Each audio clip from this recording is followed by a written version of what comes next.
Afternoon, everyone. I'll call to order this Board of Commissioners work session agenda, February 18th, 2025. The time is now 4:02 p.m. Work session topics tonight.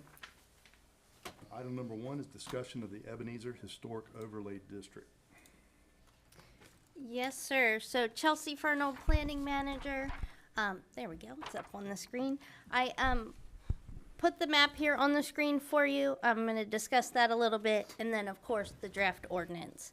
So, as you know, October 9th, we had our charrette, the planning meeting for the public input that we were hoping to get, and then again, November 14th at Ebenezer Middle School, we had another public meeting, and I thought those were very successful. And definitely gave us a lot of really good information. So looking at the draft ordinance, the first thing that I want to talk to you about is the map. And if you look at your screen, we have, based on the input that we got especially at the Ebenezer Middle School meeting, it became clear that maybe the district only needs to be kind of, the roundabout and then over to the Ebenezer Creek. So on this map, the orange that you see, and I know it's kind of difficult and I apologize for that, would be the new boundary of the overlay historic district. So not starting at Mill Pond, but again, encompassing that traffic circle.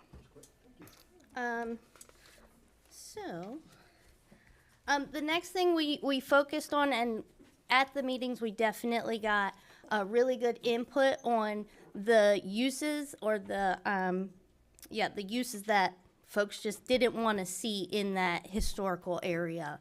And as you'll see on your draft ordinance, there are things, the mini storage or the self-storage. We did do gas stations, both convenience stores, so that would be, your gas station without pumps, and then encompassing all gas stations from, 3 or 4 pumps to a truck stop as well.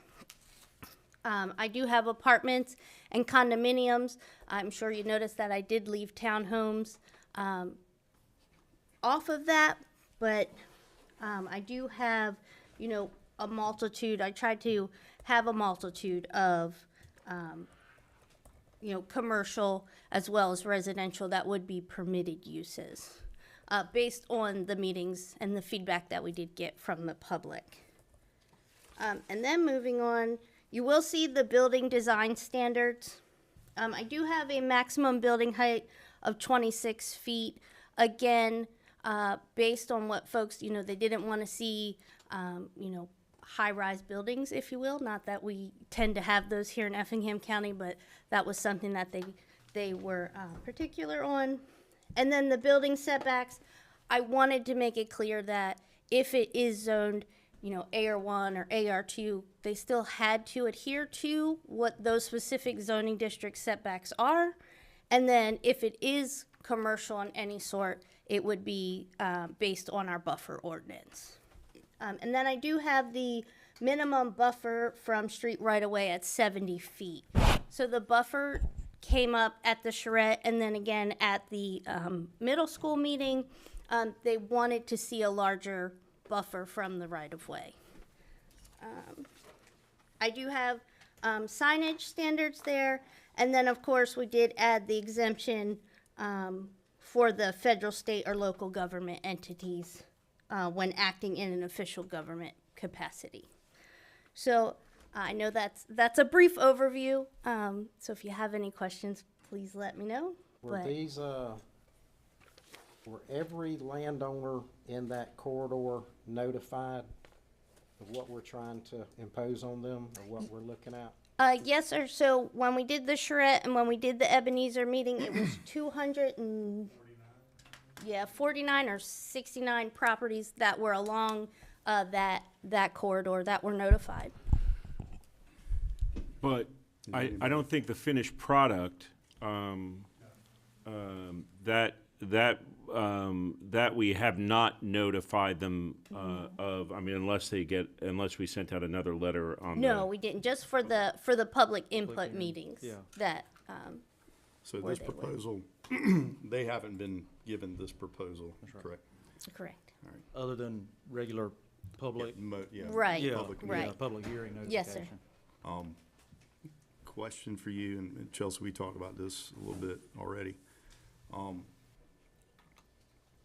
thought that part of this, was to do some architectural standards as well. I agree with you. I thought that this was to kind of be, in my mind anyway, was to kind of be, you know, as we discussed, a gateway to that area there.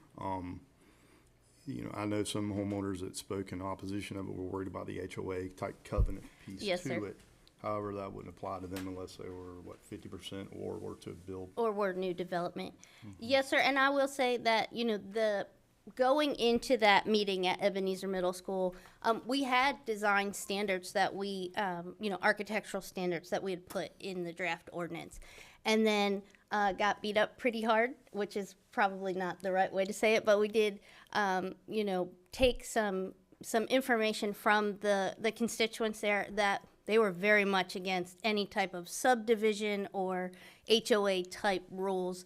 And so in trying to, you know, take their input in as well, that is part of why I removed those standards. Because typically what I've seen with historic overlays has been the preservation of historic building, Yes, sir. you know, architecture, things like that. Whereas what would be the difference if we were just to have our ordinances as a guardrails for what development could go here? I could see the overlay to limit potential commercial and things like that, but, beyond, is it over legislating is what I'm curious of, without those designated parameters in there. Parameters. And as I spoke with you, I'd be curious to see if there's other corridors in other cities or counties that have something similar that we could bring to the table that is working for them. You know, so we could explore it further. I don't want to put something out there just for the sake of checking a box. Absolutely, absolutely. I will say that, you know, having the uses not permitted, I did confer with the state, so DCA, or the Department of Community Affairs, asking if that was something, you know, could we do that, or is that something that's typically done with an overlay district, and they were very adamant that it was. Something too, I think we need to look at is really defining, setting some real definitions for condos, townhomes, and apartments. How are we determining those as we legislate forward?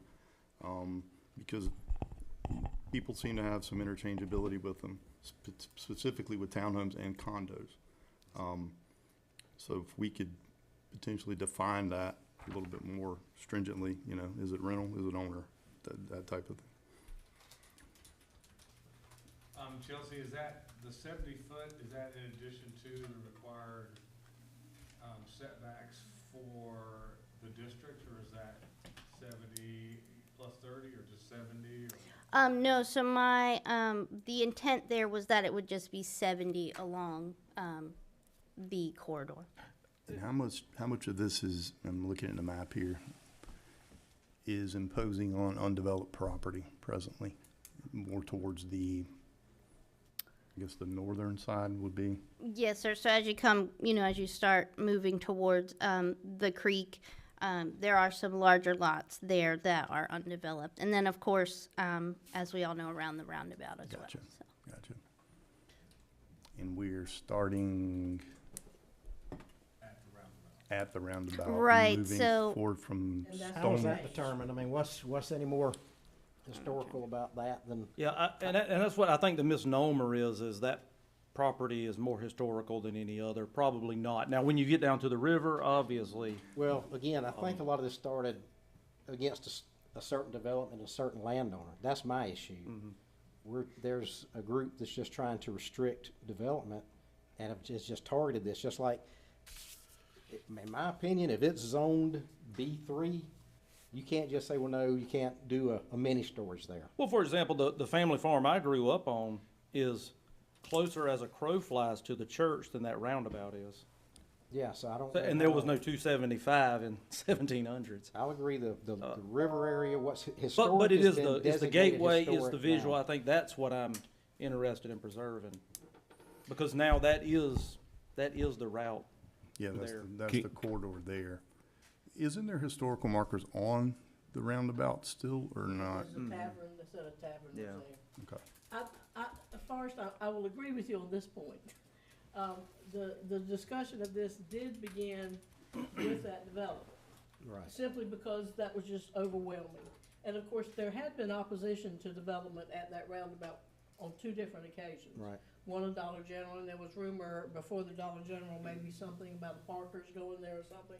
So it didn't just start with that development. But it's that piece of property But it's a specifically. piece of property that when they came out with the amount that was going to go there, you know, the amount of different maybe townhomes, apartments, residences, I mean, it was just gonna be a huge, you know, development and a large influx of people. And so there was a concern about that type of development, I'll agree, because it was just so huge, it was a high-density development. And then, of course, there was discussion about that roundabout is already crazy, particularly at the 2 school times, but there's just a lot of traffic on that road. And then, of course, there was a discussion about what was the commercial gonna be. So, you know, it did, I guess, make people more inflamed regarding what was gonna happen. I don't think it was anything personally against the developer or anything like that. I think it was just, oh my gosh, we just can't have this amount of people in here because it's already a mess and now we're gonna have more. So, you know, that is what started it. So, and then of course when we had the charrettes and all that, the people were saying, well, if you're saying you're going to a historic district and the first thing they drive up to is something you normally see in a town, you know, in a city area and not a rural area. So I guess that's what started this whole process. So,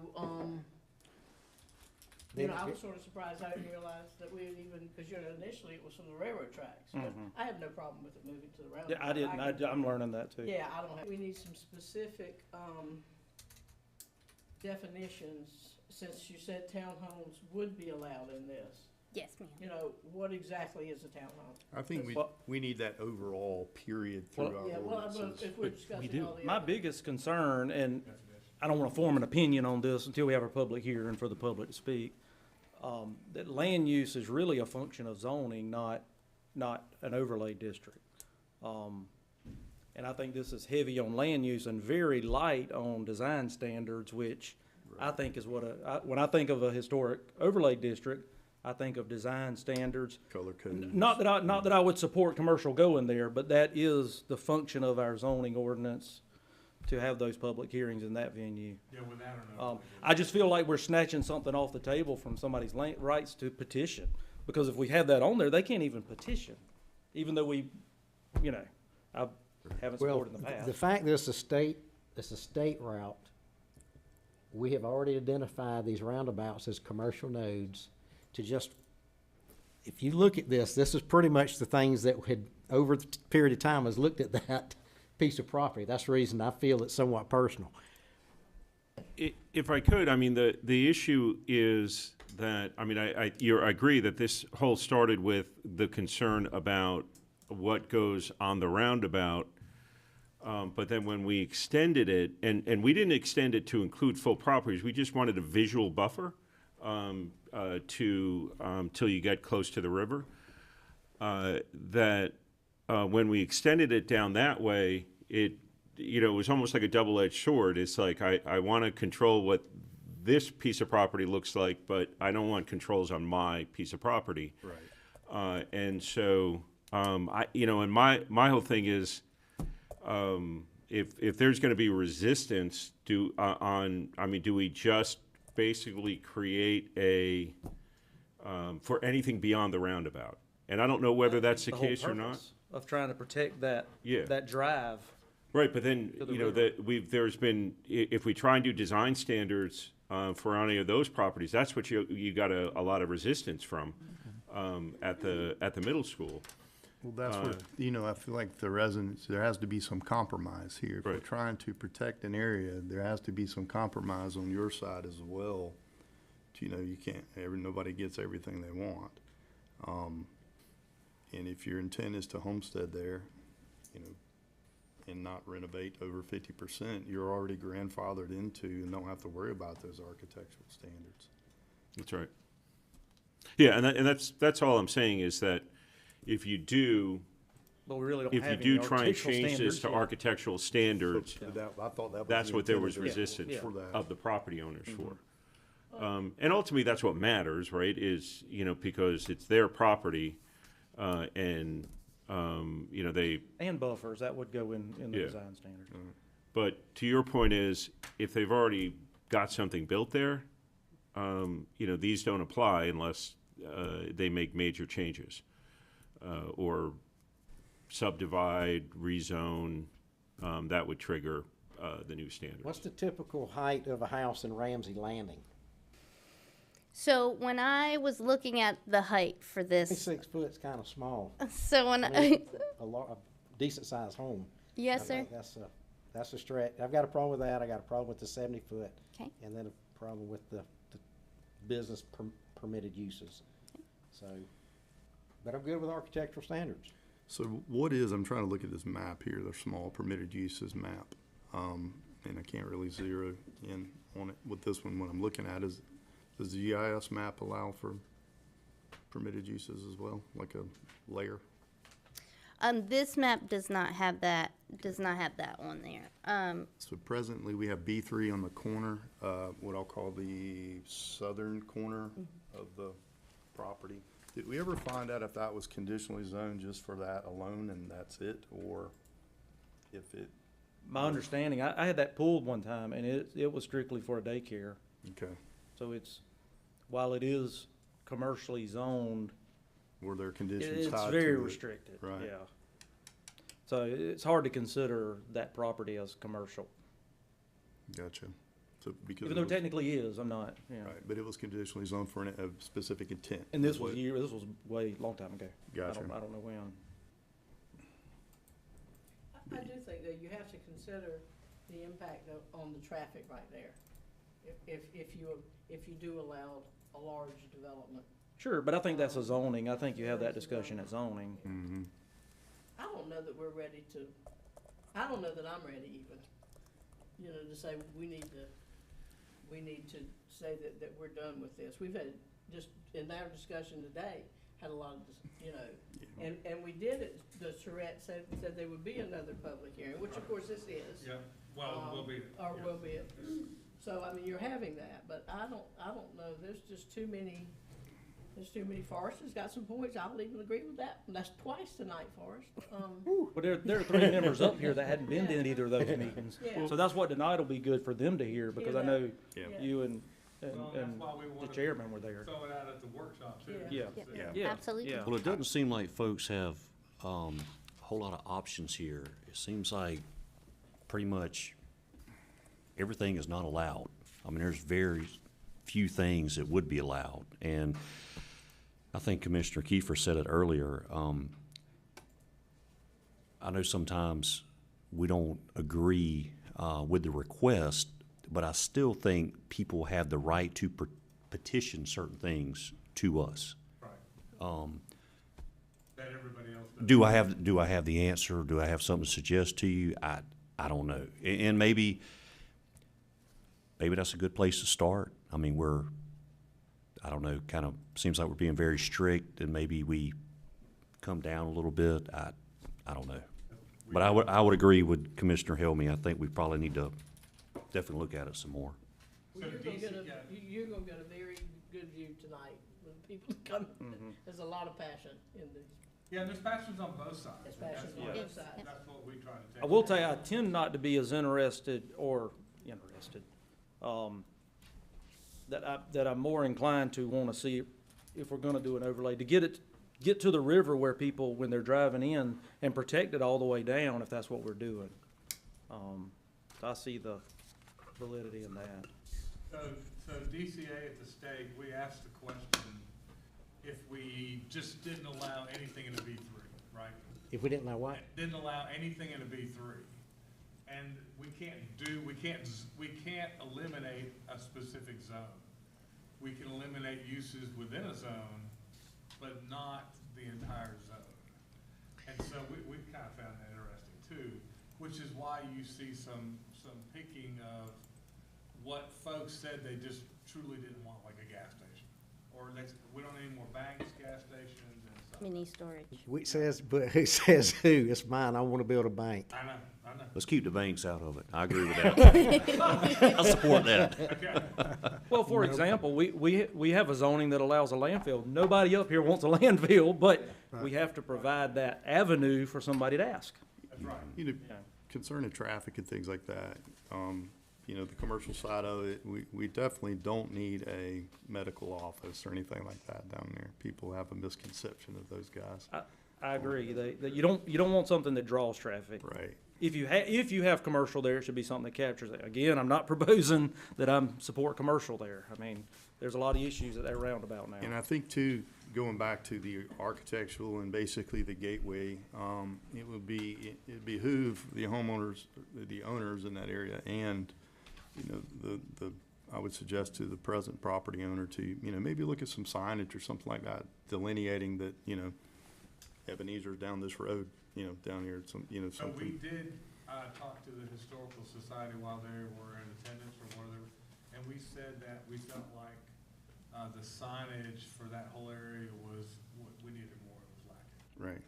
And so they agreed to take a look at that. I would like to look at the route. I know it's a state route, but some kind of agreement with the roundabout where we can do something at that roundabout to you know, kind of, enhance it and make it known that that's,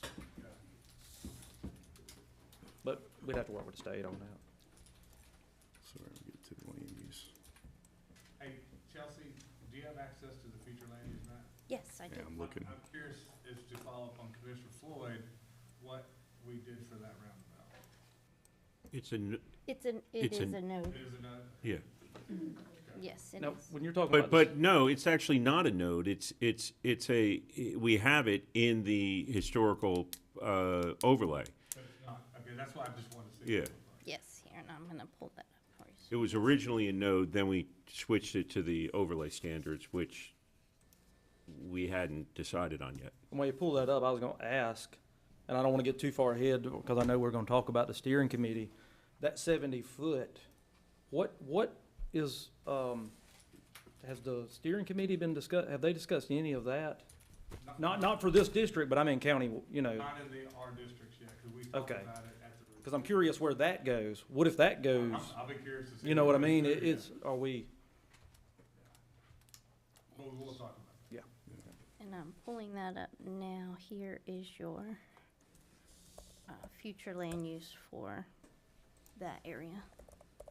So, Can you get my screen to work? so again, what you see, that light purple, is what we're considering that Ebenezer Historic Overlay District. It has not been adjusted yet to, you know, start at the roundabout, so that's why it does go all the way to Mill Pond. But like Tim said, it did start out as a node, and then once we decided to move forward into this, that's how it's showing. But it can go back. It So can- what does the green mean? Just that it's a roundabout? Yes, Okay. yes. You want me to draw you one? No, we're good. Yes, please. Good at that. It's a better replication. Looks like the gastrointestinal ones. There was the theme to that. Just showed up for a second, and I turned off. So whatever you were playing with just then. Need to get a t-shirt made out of that thing. Well, that's good feedback, and thank you. Yes, and I will say this item is on the agenda for the meeting. So we definitely need to, you know, pull back and kind of take a look at our, you And know, let me what we're ask doing. this, do y'all have time or to come up with design standards? That's a big undertaking. So I had them originally, and then also reaching out to you know, local municipalities and jurisdictions that also have overlay districts that I can pull that from too. And separate from this, but obviously that's really the scope of the steering committee as well. So some of their work that they do on the design standards for the Rs is going to, could carry over to this. Yeah, okay. Well, I've heard silly things about, like, German Bavarian, but that's not Effingham. Nothing about Bavarian is, I know the retreat center does have that look some, but that's about the only. Yeah, we're not trying to turn it into Helen. That's what I mean. We're trying to keep it what I call old Effingham. Historic look. overlays to Yeah. preserve what's there, Yeah. right? Is that the definition of it? Am I correct?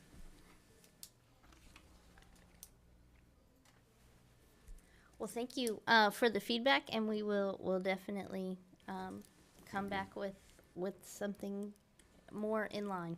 Very good. Any further discussion on this topic? For now, we got a public hearing coming up. If not, we'll move along to item number 2, which is a steering committee update.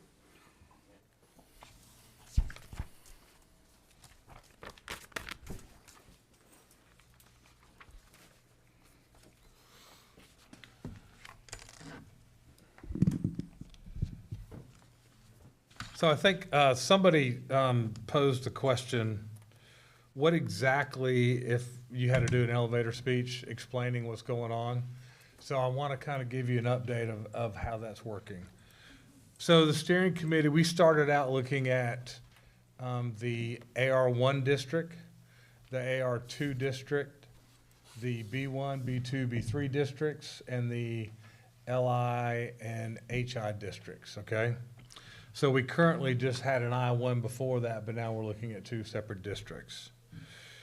Each of the districts, except for the industrial districts, has a table. Now, I can show it to you, but it probably doesn't. But anyway, they have a table. Those tables are pretty consistent throughout the entire ordinance. Height, building setback line, all those things are in that table. How much road frontage they gotta have. So what the steering committee did was work on those tables in each of those districts except LI and HI to make those relevant to the district that they're in. So we did that.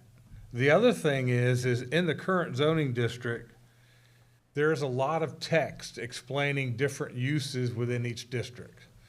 And so that text can go on and on and on and on and on, okay?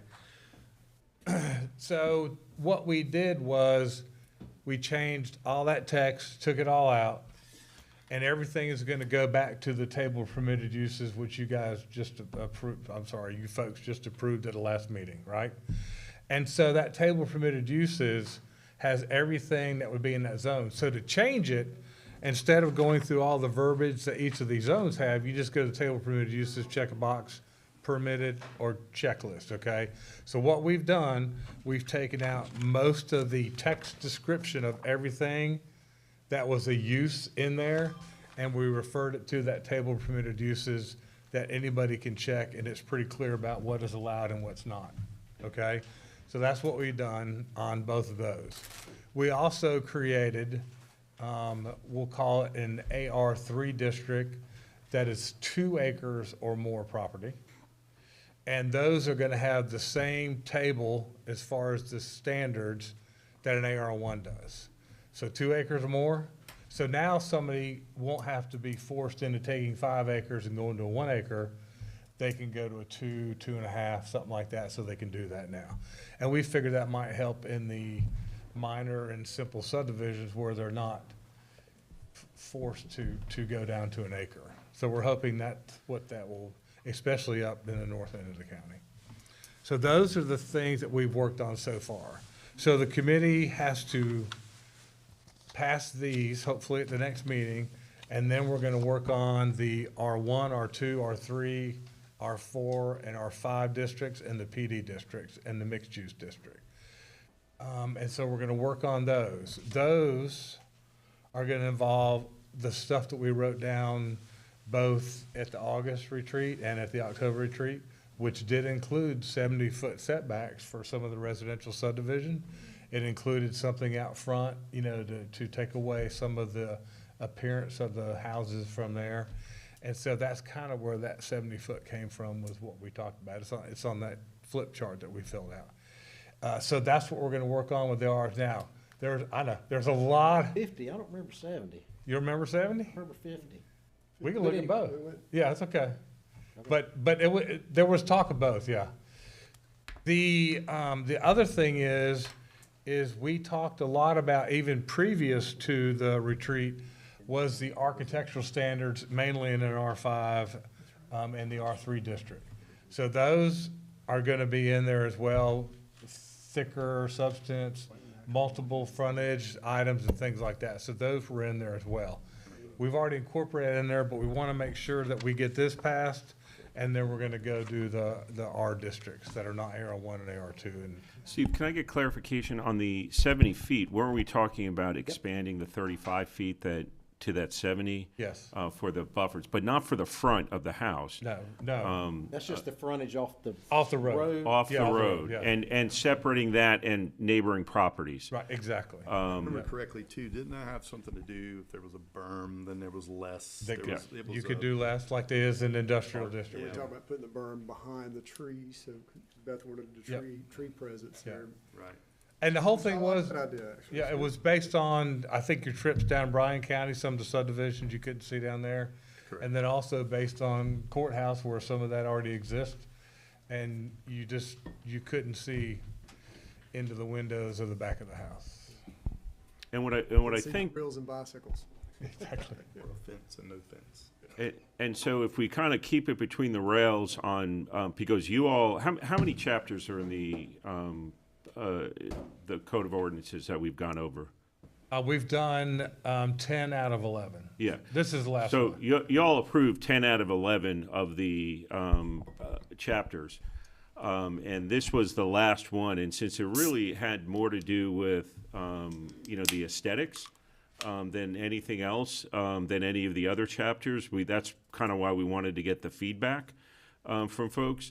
But, so that's one thing we're trying to do is kind of keep it between those guide rails.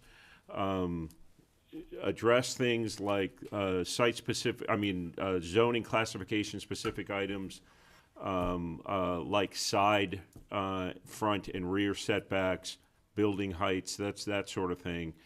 And then TPU, you've already approved, so that's already in there, and based on that, let's come up with what building design and neighborhood design requirements do we want included in these R zoning classifications. And so that's what we're gonna try and kind of get them to really dig into a lot harder. Because it is a trade-off, right? So on R5 versus R1, there might be a little bit more design standards in an R5. But you're getting a slight, and it's not a tremendous amount of density bonus because because even though the lots can be much smaller, we're also requiring a heck of a lot more usable open space. So then it's so while your lots are smaller, your overall net density stays pretty close to where it would have been in an R1. Although there's a little bit more density per acre in an R5. Everybody kind of, is so, tends to get hung up on the lot size when we're trying to make sure we concentrate on the neighborhood density of how many are fit into how many usable acres. And if we can get them to commit to more open space, more amenities, better design standards for a little bit more density, then that's what we're trying to get the stakeholder committee to really focus on. What are those requirements? And also on that list that we wrote down were all the amenities we talked about, and the bus stop, the shelter, but all that is gonna be when we get to the R districts, yeah.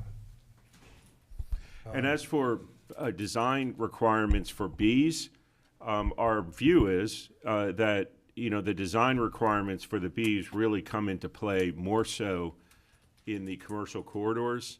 And so we're not putting a substantial amount of design requirements on the Bs, because the ones that we really do want to concentrate are those commercial corridors. And it gives a little bit more flexibility to folks in more rural areas The where corridors they're will not. have their own design Yeah. Yeah, they got requirements their in it. own, yeah. Yeah. Yeah. Yeah, so it's gonna be exciting, and, you know, currently, we don't have a lot of commercial properties owned in the county either. We need more. Yes. So does Commissioner Deloach, does that help a little bit better or not? If it doesn't, that's fine, I mean, okay. Yeah, we'll talk about Okay. that later. Okay, thank you. I'm more of a Steve. visual guy, I need to look at the Okay. Yeah, chart. I'm the same way. I was just reviewing the chart as you was talking. Oh, that so- we had Yeah. in the packet, yeah, okay. And that's, again, it's draft, I mean, it's available if you wanna hand it out. Any other questions? Thank you. Very good. Any further discussion?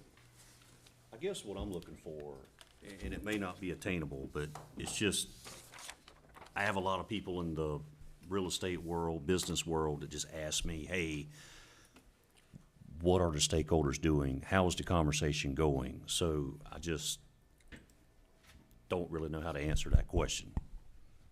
You know, would specifically, okay, when you're looking at R1 through R5, what are you specifically looking at changing?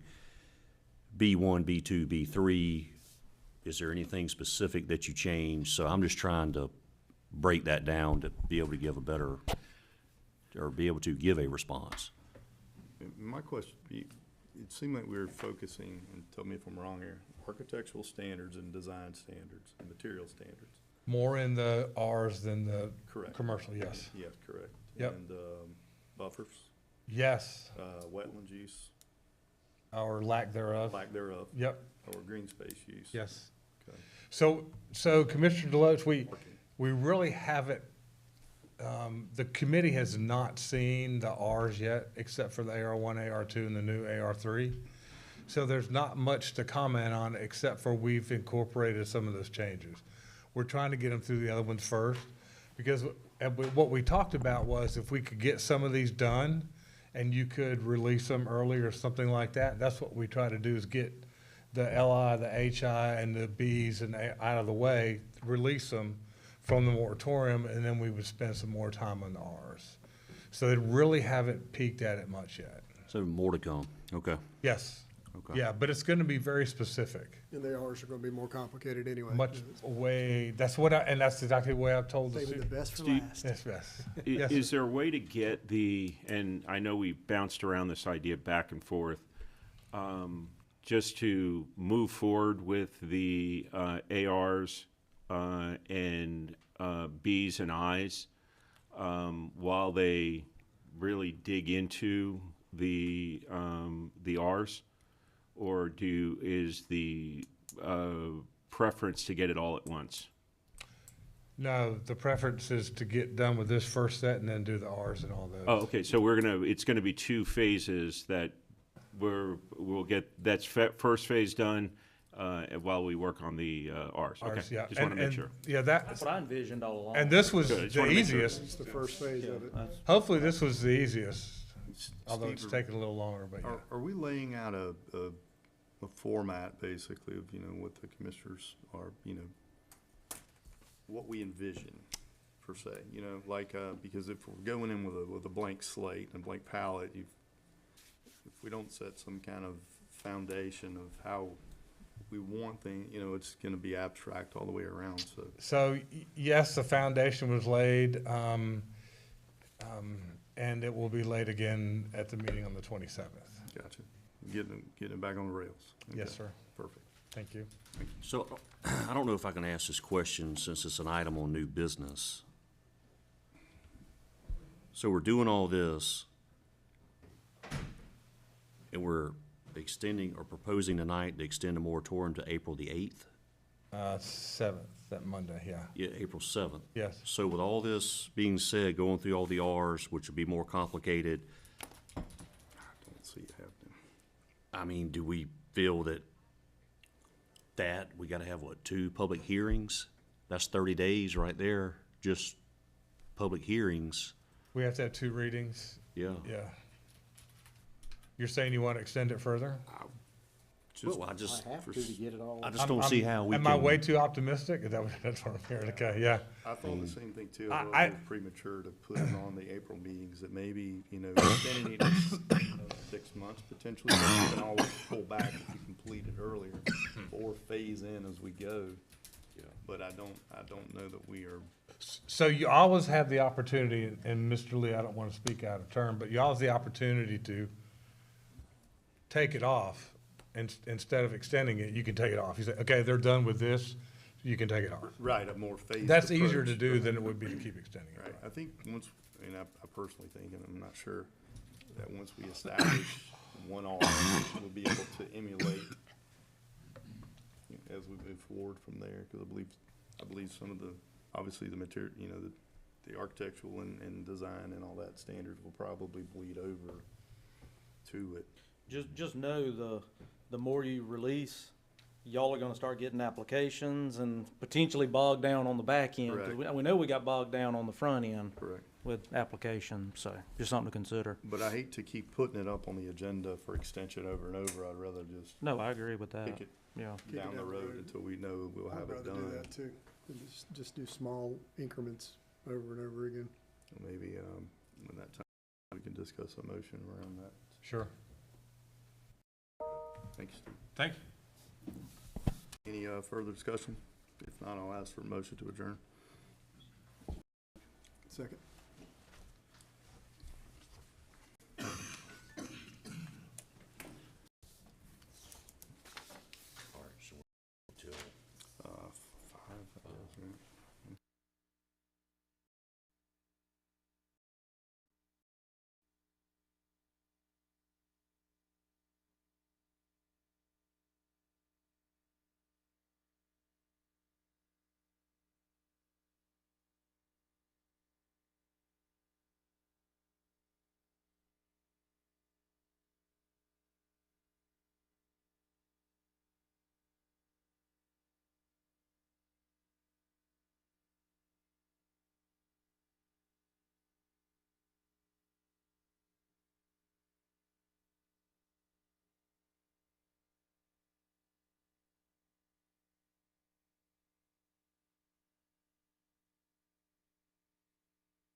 Appreciate you coming out.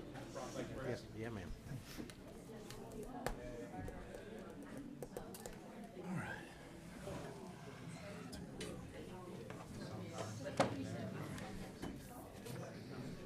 Feel like we're Ready down there? kickoff time, like. Yeah. And we're on. Okay. Wait for Stephanie.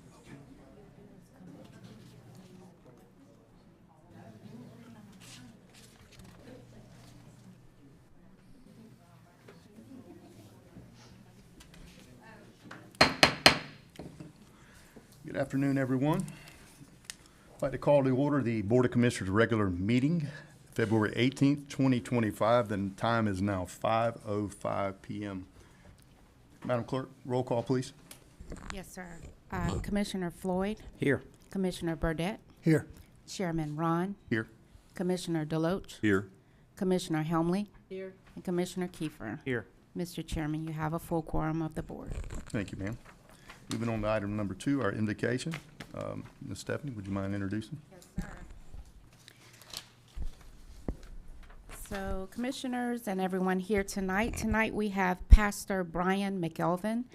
He's the pastor serving Panora Baptist Church for nearly 14 years, with 8 of those years serving as lead pastor. He is married to the love of his life, Kay, and they have 2 children, Joshua and Caleb. Joshua is an aerospace engineer at Gulfstream, and Caleb is currently attending Piedmont University, where he is studying engineering and also plays tennis for the university.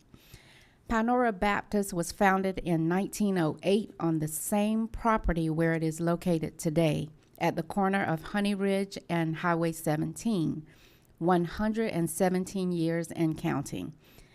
This church has most recently been a top 10 fastest growing Georgia Baptist church for intermediate sized churches, as well as a top 10 church for baptisms.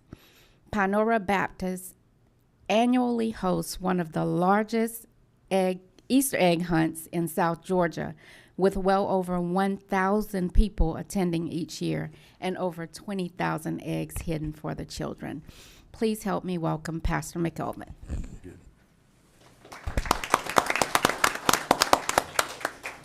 Thank you for the honor of being able to come and just open up in prayer today. I'm proud that we have a county commission that still wants to honor God in prayer.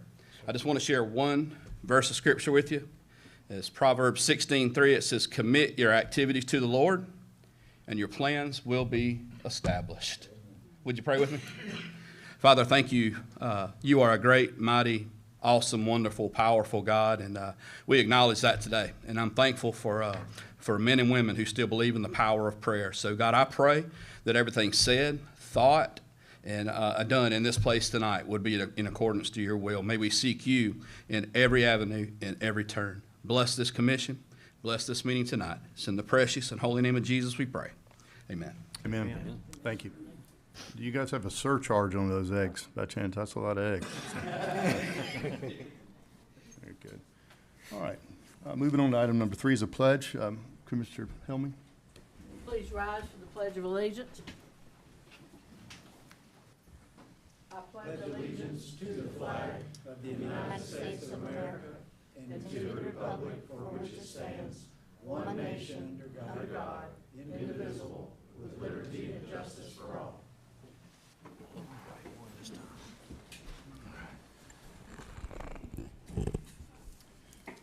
Very good. Thank you, Commissioner Helmy.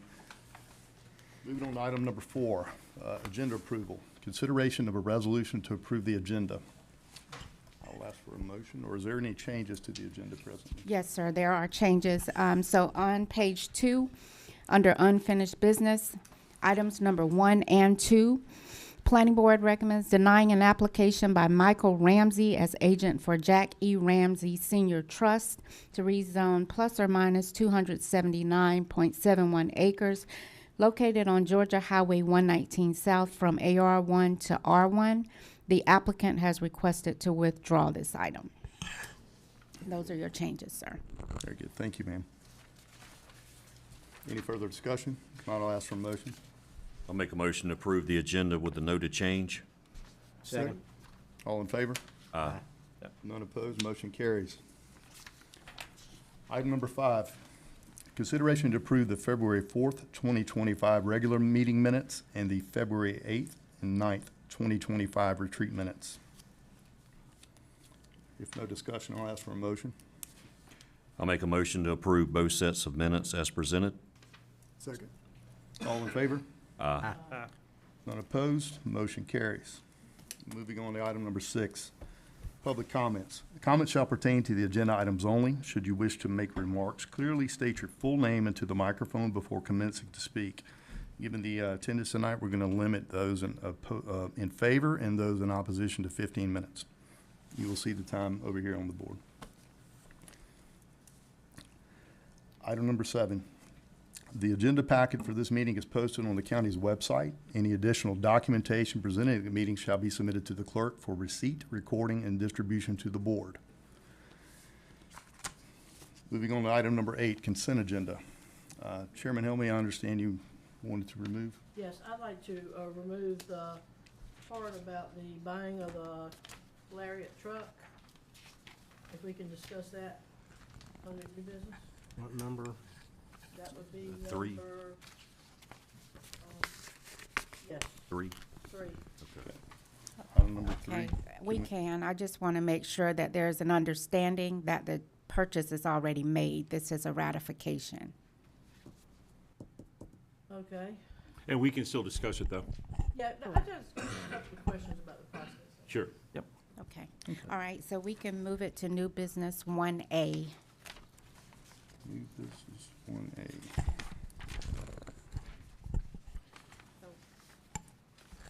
So we'll discuss it before the resolution. Very good. And you will need a motion to that effect. Okay, and I'll ask for a motion. I'll make a motion to move that to 1A. A second. All in favor? Aye. None opposed, motion carries. All right. Back to consent agenda. All right. Consent agenda. This section shall include all routine items for which there will be no discussion. Should a need arise for debate, the item can be moved to the appropriate area of the agenda. Item number 1, consideration to ratify and affirm Amendment 2 to increase the series task order notice to proceed amount for the energy disaster debris removal services due to Hurricane Helene. Item number 2, consideration to approve to ratify and affirm change order number 1 for the SR 21 and McCall Signal Construction Project with Moy Electric Company, extending the contract time by 60 days due to lead time required for ordering Georgia Power poles. Item number 4, consideration to approve to renew memorandum of understanding between the Sexual Response Assault Team and the Effingham County Correctional Institution. Item number 5, consideration to renew the public Wi-Fi service agreement at Clarence E. Morgan Sports Complex with Planners Communications, LLC, for an additional 1-year period. And item number 6, consideration for approval of the construction contract for Baker Park. Invitation for bid number 25-ITB-077 between the Effingham County Board of Commissioners and C. Merrill Construction with a clarified liquidated damages provision. I'll make a motion to approve the consent agenda as presented. Second. All in favor? Aye. None opposed, motion carries. All right. Moving into unfinished business. First item number 3, Planning Board recommends denying an application by Blue Fern Management, Scott Rosenstock as agent for Charles L. request to rezone plus or minus 100.34 acres located on Blue Jay Road from AR1 to R5 to allow for residential development. Map number 351, parcel number 3 in the 1st District. This was postponed from 10/15/2024 and January 21st, 2025. Yes, Mr. Chairman, so the applicant is requesting to rezone that 100.34 acres to the R5 zoning to allow for single-family detached residential development. This application was received before the commencement of the moratorium. On your staff report, you can see the ways that this development does meet that R5 zoning district, which include lot areas must be at least 600 or 6,600 square feet, excuse me. This development is proposing a diversity in lot sizes with the 6,600 square feet lots and 9,000 square feet lots. Furthermore, the R5 zoning district does require that one additional parking space shall be provided per every 5 units for overflow parking. The proposed development does meet this criteria with 41 overflow parking spaces. Effingham County would be the provider of water and sewer, and the future land use map does have this parcel projected to be agricultural residential, as you can see here on your screen. And here is the current zoning map as well. And then I do want to read the conditions placed on this application. Preliminary plat shall be approved by the Board of Commissioners. All buffers shall adhere to the Effingham County Code of Ordinance, Section 3.4, which is buffers. Site development plans must comply with the Effingham County Water Resource Protection Ordinance, the Stormwater Management Local Design Manual, and Chapter 34, which is flood protection. Site development plans must comply with the Effingham County Code of Ordinance, Appendix C, Article 5, Section 5.17, which is the R5 Single Family Traditional Neighborhood Design Residential District. The next 3 conditions are conditions that the developer has proposed. That is a minimum heated area within each constructed home shall be the following: 2,400 square feet with within the 75-foot wide lots adjacent to Emerald Plantation, 2,000 square foot within the remaining 75 feet wide lots, and then 1,600 square feet within the 55 feet wide lots. A 6-foot transparent fence with vertical pickets providing access control to be constructed where non-lotted areas are constructed adjacent to neighboring properties, and then a 6-foot opaque solid privacy fence to be constructed where new lots abut adjacent properties. With that being said, staff has reviewed the application and the application is complete. Very good, thank you.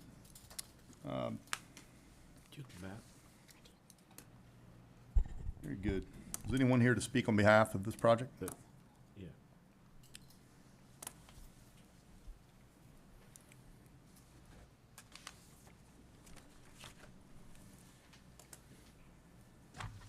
Good evening. I'm Alex Cameron, a representative of the applicant Blue Fern Development and a proud Georgia Southern alumnus. Having lived in this region for years, I understand and respect its agricultural and rural character. Our approach prioritizes heritage through responsible development by aligning with the planned sewer extension and road improvements along Blue Jay Road, preventing sprawl and preserving pastoral land. Based on community feedback, we've incorporated varied lot sizes and homes restrictions. Just as we've previously noted, there's a 2,400 square foot minimum for the lots bordering Emerald Plantation. There's a 2,000 square foot minimum for the southern boundary lots. And there's a 1,600 square foot minimum for the interior lots. We've partnered with a quality home builder in Dream Finders who is committed to these standards, ensuring a well-planned community with no wetland impacts, a robust amenities package, and a much needed housing supply. We believe this project serves as a benchmark for responsible growth in Effingham County. I'll now turn it over to Adrian Weber to speak on behalf of the landowner, Charles Ale. Thank you.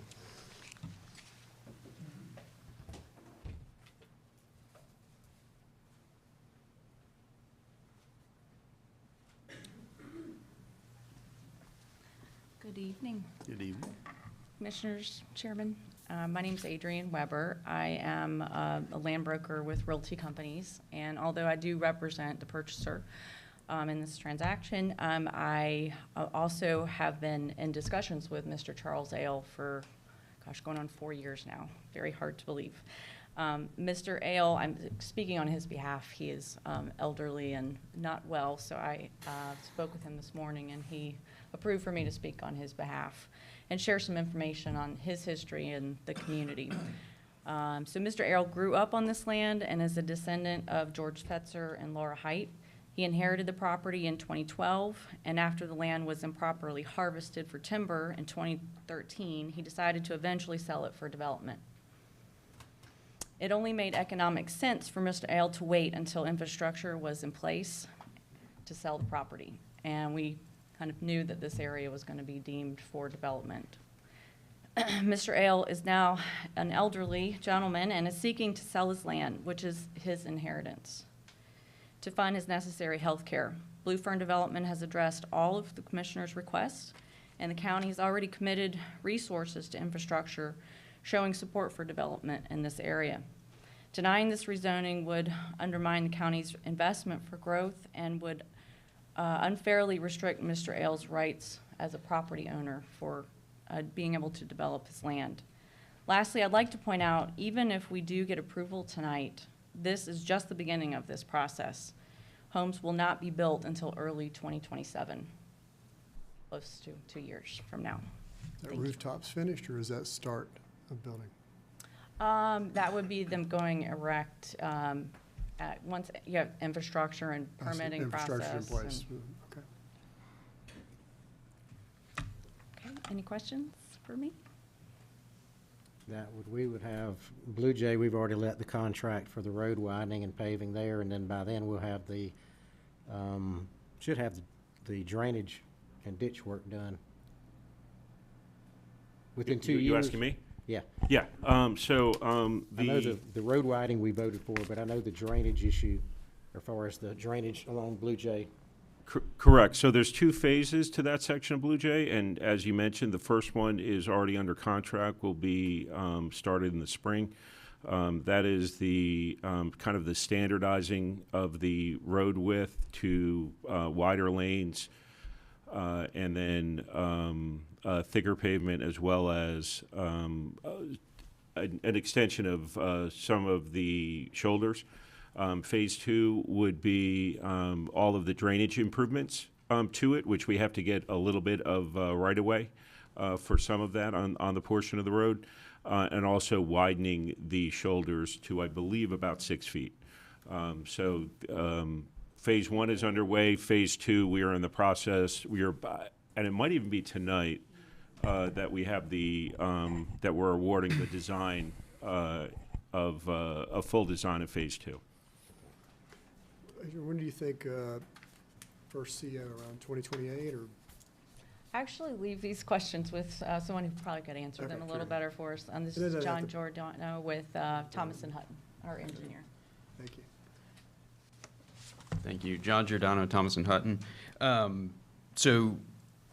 I'll come back to the timing on the COs and stuff, because that's something we still will be working through that process, because we still have to go through the full development plan approval process, right? So there's a whole host of other requirements that have to be met. One thing I did want to go ahead and mention was I know Tim had mentioned right-of-way acquisition for some of the drainage improvements. So one of the enhancements that we did do to the plan during this period where we were kind of waiting to come back before commission, we actually increased the buffer along Blue Jay. So right now we're actually proposing a 50-foot buffer. Previously it was, I believe we had a 30-foot, but we've actually widened that buffer to 50 feet plus an extra 10 feet of planned right-of-way dedication. So it's actually 60 feet that's going to be there, so that will help with the right-of-way acquisition for those drainage improvements. And then, once the county acquires that and does those improvements, that buffer will then be that 50 foot. So again, it greatly improved over what the minimum is, but we are going ahead and accounting for that now. Some of the other things that I just wanted to highlight on the plan that we have gone back and addressed after our previous meetings and subsequent meetings with some of the local residents. The entrance along Blue Jay. So I know at the last commission meeting there was some concern about with our entrance aligning with one of the driveways across the street. So we've listened to that concern, and we've gone ahead and pushed that over. So it is no longer aligning. to go ahead and address that resident's concern. The diverse lot sizes, that again was something that we heard loud and clear. So we are proposing some varied lot sizes, and in addition to that, not just varying lot sizes, but also the minimum square footage of the homes. So those homes that back up to Emerald Cove, the developer has committed to a minimum of 2,400 square feet, and then the lots that the larger lots that are kind of towards the rear of the development, minimum of 2,000 square feet, and then the lots interior, a minimum of 1,600 square feet. So we are, not only are we achieving the minimum lot size, but also the varying building footprint sizes. Some of the other things, you know, the fencing. There was a lot of concern about fencing. So on all the portions of the property that are adjacent to existing development, we're proposing a 6-foot privacy fence. But then we also heard the concern about residents, you know, maybe venturing off through the wetlands and getting onto some other adjacent properties. But we also wanted to preserve that natural view of the wetlands, because that is part of the beauty of this piece of property, is the natural aesthetics of the area. So for that area back there that kind of butts up against the wetland, we are still proposing a 6-foot secured fence to prevent people from venturing out through that way and getting onto adjacent property, but it would still allow the residents to see the wetland areas back there. Some of the other items, the covered bus stop area, we've gone ahead and identified that. Talked about the accessibility, the amenity package. The developer already mentioned that. They're working with Dreamfinders Homes and committed to doing a very nice amenity package here. So, yeah, so I think to kind of wrap it all up, you know, we heard the concerns, and in this time between our previous meeting and now, we've gone ahead and we've listened to those and come back and feel like we have a plan before the commission here tonight that addresses those concerns and, you know, creates a nice community that it's something the county and the adjacent residents can be proud of. Something else that was added was the additional parking at the end of these. That's correct. Yes, sir. Overflow parking. That Yep, was the concerned overflow with. parking. So one of the requirements for the R5 was the overflow parking.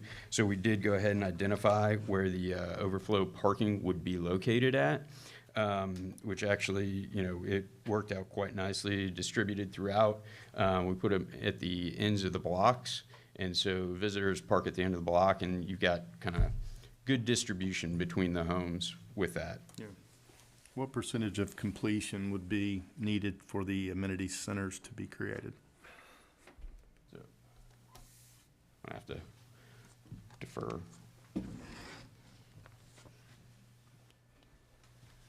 Good afternoon. Michael Harrington on behalf of Dreamfinders.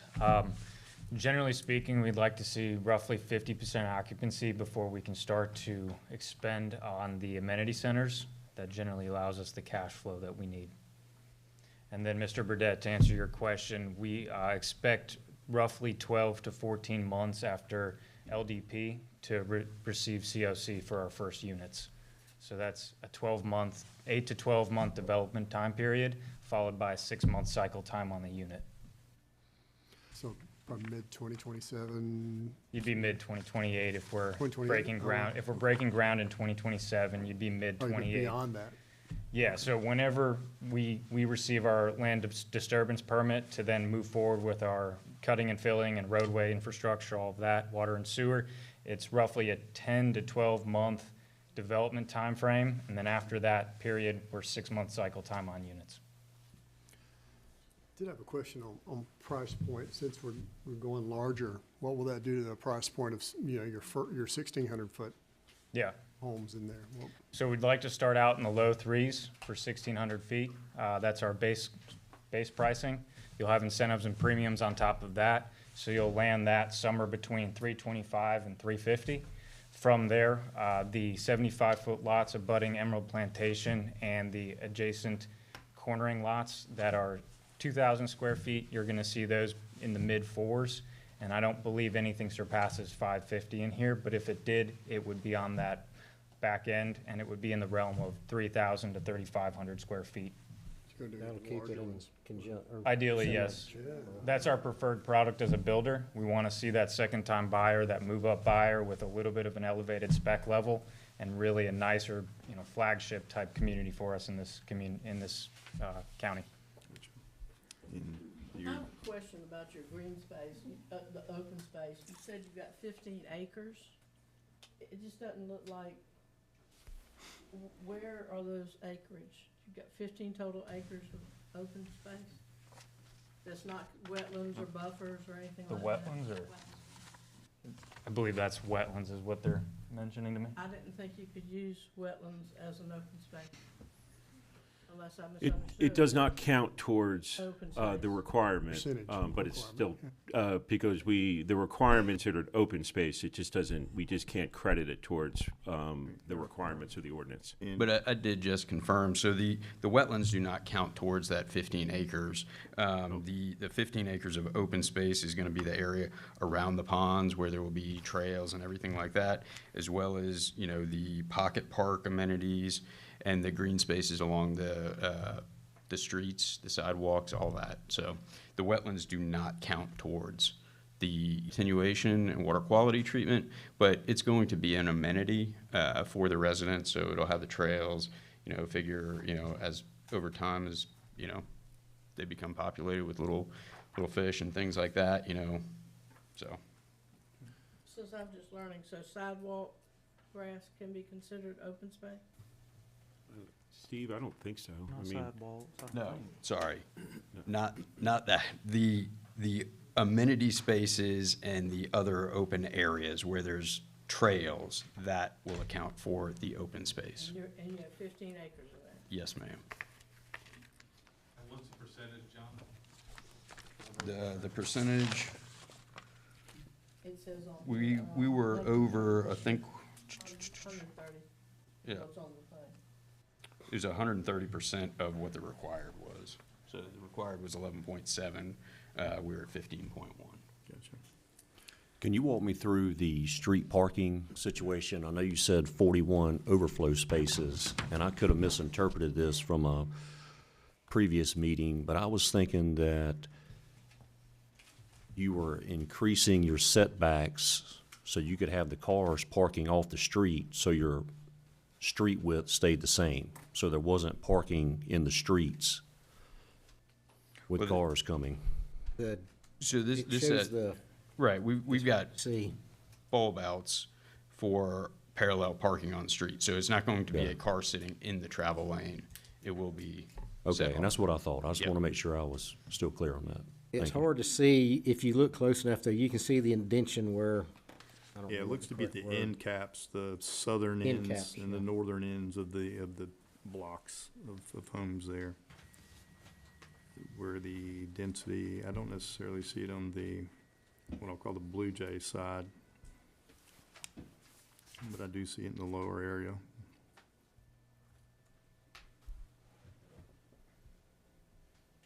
Some below that pond too. That smaller pond. Yeah, down by the smaller pond in the middle. Correct. Your fencing plan, if you could enlighten me a little bit, is there gonna be fencing between Emerald Plantation and this, development here? Yes, so in that section is where we got the 6-foot privacy fence, runs through that section. Okay. Should we consider just longevity reasons, privacy fences, just throwing this out there? May not, be the best material for long-term usage. Maybe we'll talk about that more, consider.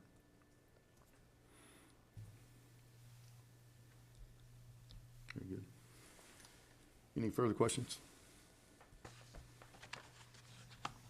Thanks, sir.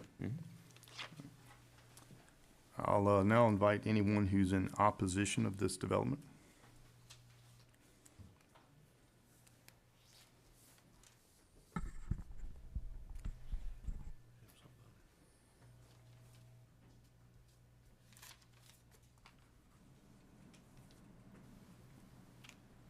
Good evening, Emily Height. I've spoken several times on this issue before. I own the property that has 2 property lines adjacent to this development.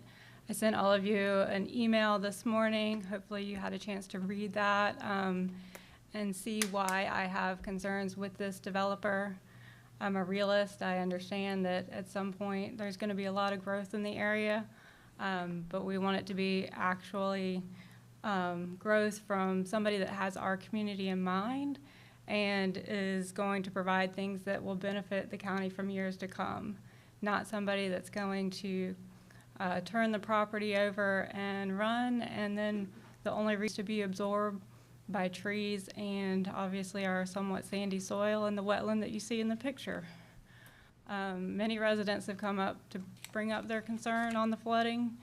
I realize they've looked at some topographic maps. I can tell you they haven't spent a whole lot of time at the property, fortunately, other than when they come to spray paint at my house. But my family's been there for over 100 years, and we know where the water goes. And as soon as everything's been cleared and it's all concrete and rooftops, it's going to be running into my property, and it's going to be running across the road. Overall, do y'all have any questions about what was sent earlier? I wanted to make sure that if you did, I had a chance to answer those. I personally did not. I did receive your email, though. Thank you. And then the only other thing I wanted to clarify is that the added concessions and things that were mentioned as being provided by Blue Fern, those only came because they were demanded by residents, and fortunately, Commissioner Floyd helped us achieve many things with the plan that you see today that helps somewhat provide some comfort to the citizens living in the area. They weren't voluntary because we continue to see they just want to meet the bare minimum. So with that being said, I think I've spent enough of you guys' time over these meetings to let you know my concerns. And I just want to see this become something that is actually, you know, an addition to the county, not a subtraction. I will say that we've had several meetings with the Height family and other concerned citizens, and not defending Green or this group, but they have tried their best to, I think, address the concerns with the fencing, the drainage, the size of the lots, the homes. I mean, that's a step above pretty much anybody else that's proposed a development that I'm aware of. But anyway.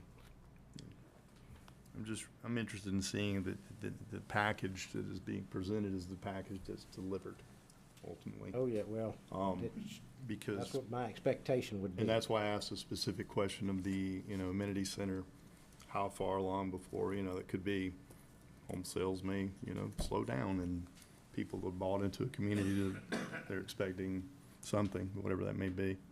I live in one of those neighborhoods personally. And as we know, costs continue to rise as you kick the can down the road further. So, good. Can we tie within a certain number of homes? What did you, I forget what you said, like a percentage? 50, I believe it's 50% occupancy. Occupancy. At that point, the amenities are going in or complete? It's occupying, Occupied, sold. sold. Very good.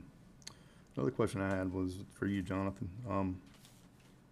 I know that, you know, hearing from residents and communities around there, water pressure has been an issue at some point in time. I want to know how the county's addressed that. And given the development that's further down at the 17 that we're expecting as well, which I'm assuming will be pulling off of this same linear path, how much of an impact would this community have on that, and or you know, would they be seeing issues potential? Yeah, Jonathan Holm, County Engineer for Effingham. We just completed the Loop B extension on Blue Jay. So, I mean, there's an analysis that's going to happen during the development plan review for this, and of course, there's the will serve letters that the county will have to issue. But My anticipation is that the county would have full capacity to serve this development from a water standpoint. And then we are extending sewer down this corridor as well to provide around the same time of this development opening up. And I can say, I want to add to that, while the looping certainly helps with system performance and pressure, the biggest thing was what we did 2 years ago when we installed the booster station to increase the pressure as well.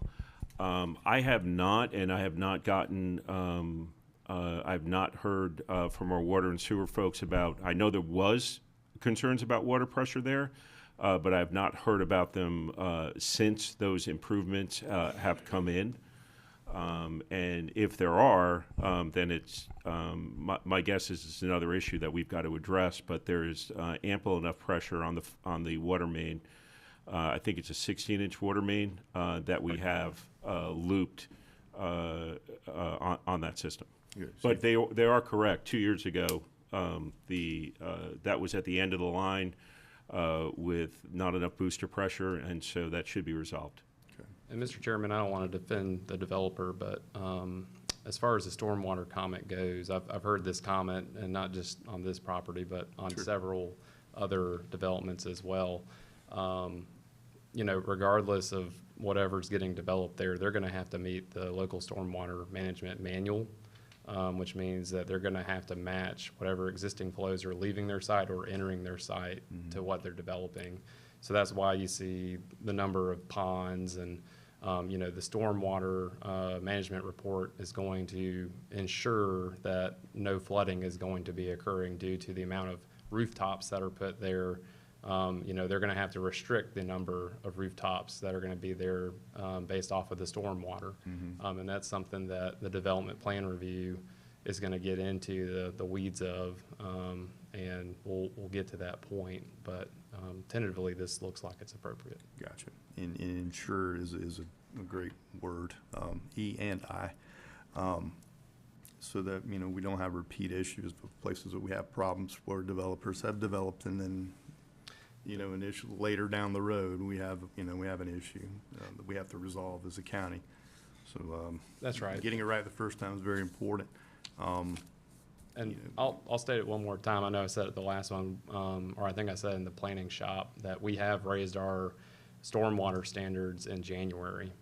So this development will have to meet that. Instead of being a 10-year stormwater event, it's going to have to be a 25-year stormwater event. Is there a way for you to convey that in layman's terms for the public, as what our stormwater may have been and what it is now, and how we've improved on that? Yeah. So essentially, they're going to have to have more storage in their ponds compared to what was done previously in the past. So they're going to have to retain more water on site before it leaves. And then the size of pipes are going to get a little bit larger to handle those bigger storm events. So overall, it will be an improvement to our developments moving forward. Gotcha. And I'm no engineer by any means, so potentially, and I'm not sure if any lab sampling or anything's been done, but the water table could, you know, is potentially higher in the wetland areas, so the depth of the pond, so we may see these ponds expand in surface area to meet that requirement should it be approved. Is that correct?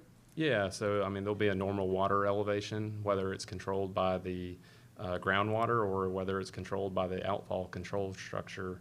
You know, they're going to have to account and plan, and so those ponds may grow and expand. And I'm sure the developer has already, you know, tentatively got something put together, but more details are going to be put to it. As if this gets approved, then they'll go through that additional work to do that.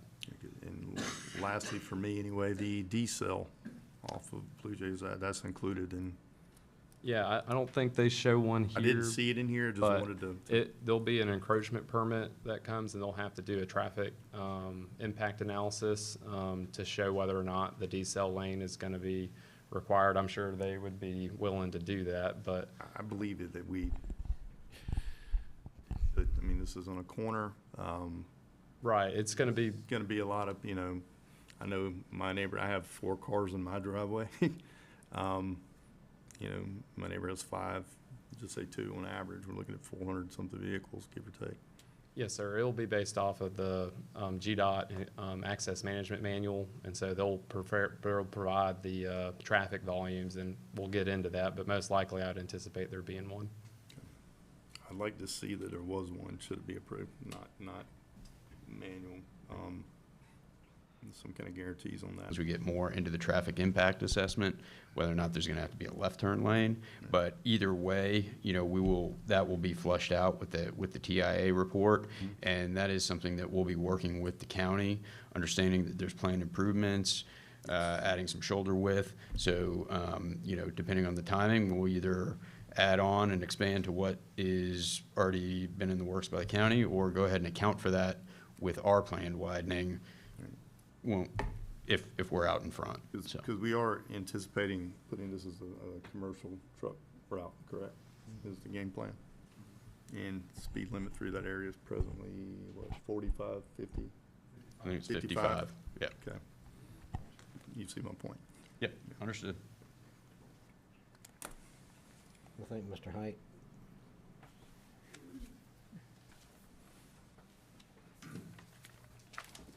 I'm Jeff Height, joining landowner. Just want to be sure that we're getting correct information. I think the agent said that Mr. Ale lived on that property or grew up on it. No one has lived on that property for at least the last 75 years. He may have visited the property before, but he never has lived there. Also, just as a reminder, planning and zoning recommended denial of the project. Thank you, sir.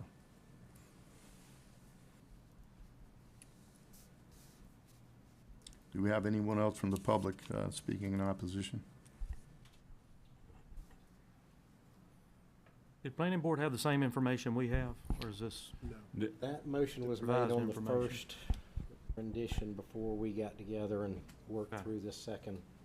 Based on the original packet that's in your packet. Okay. Okay. Not what you're looking at now. I understand. Okay. That's correct. Very good.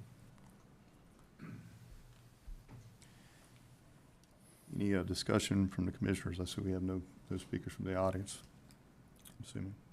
I have a few things. Go right ahead. There are several things about this. This development is totally different than anything in the area. If you look at what's surrounding it, you know, you mainly have half-acre lots or minimum or bigger in the area. I am concerned about the density, the number of, you know, houses that are in there with the people and the impact with traffic, because it has to come into play when you put this type of development there. Of course, it's also going to impact schools as well when you put this many people in there. But one of the things that just became clear tonight too, a lot of this is contingent on what's going to happen in the future. They don't have water and sewer yet. That's coming. We don't have a road yet. That's coming. And I just feel like there's just too much out there that's just in the future for us to agree to this tonight. I just think it's just saying, well, you have this everything that's going to happen by 2027 or 28, and that's when we're going to start building. But that's contingent on the water and sewer being there. We say we're going to put it there, but it's not there yet. It isn't there? I thought we do have water there. Water is there, Okay, well, we don't. just not sewer. We don't have sewer yet. Okay, so take sewer. You gotta have sewer. So, you know, the road's coming, this is coming, that is coming. And I appreciate the fact that they have, worked together and tried to work all this out, but you're still dealing with a high-density development in an area that doesn't look like this. And, when you look at what you're trying to protect in Effingham County, as I go through the material that I've been given, and I'm having to create an office at my house for it, I keep telling them, don't keep sending me stuff. But everything says, let's protect the rural environment of Effingham. Let's protect the rural environment of Effingham. And this does not protect the rural environment of Effingham. And that's what people, Effingham Countyans, people who have moved here, they moved here for the rural environment. And so you're sticking this high-density development, you know, in an area that is one of the prettiest areas to me in the county. And contingent on the road being done, contingent on the sewer being there, contingent on this and this and this. And I just feel like there's too many ifs, and if we're gonna sit here and try to maintain what's drawing people to Effingham, that we need to consider all these things and the types of developments that are coming in and how they should be put together. I'm not saying that this shouldn't be developed. I just think that it's just too much in this area. Too many houses for this area. I too echo some of what Ms. Beth was saying. Was the density is a concern to me as well. Setting precedent for this area is a concern as well. You know, because if I set a precedent and we pass this, then R5 could be There's R5 neighborhoods, Winfield's R5. within. And they've tried to address the larger lot size to be more similar to Emerald Plantation with the larger lots. I think our And nearest. the reason most of the, I'm sorry, I don't mean to interrupt, but to get to Beth's point, the reason they're not half-acre lots is we didn't have water and sewer. Mhm. If we'd had water and sewer, they would have been smaller lots. Which, yeah. So our nearest R5, Chelsea is aware. Where does our nearest R5, R6? So looking on this map, Palm Ridge, what you see here, that is zoned R6. And I believe Winfield is PD. So yes, so Palm Ridge. Laurel Grove, or what's that? new- Yes, and Laurel Grove, that is R6 as well, Okay. which is there at the bottom of the screen. This is probably the first one along that Blue Jay. So on the Blue Jay corridor, we presently have no R5 But we present. didn't have water and sewer, so there was no. Well, Gotcha. R6 is what you're. Yes, that's And what I think it's Palm a- Ridge it- and They're Laurel Grove. interchangeable now, correct? So- Correct, and so I think the issue is that some of these older neighborhoods were pre-R6, so they were essentially zoned PD, like Staffordshire, Gray, So just Greystone. for that, you know, to explain to me and to the public, with Staffordshire, what would be the zoning, you know, equal to Staffordshire? Would that be R1, R2, R3? I think that would be more dense than R1. I'd have to look at it. It's a PD, so it's very hard for me to kind of determine that, but it's definitely more dense than something that didn't have water and sewer, Gotcha. if that helps. And again, you know, I understand that we do need homes. I worry about, you know, not necessarily your development. You guys have done a fine job trying to meet all the conditions required. Just setting that precedent moving forward.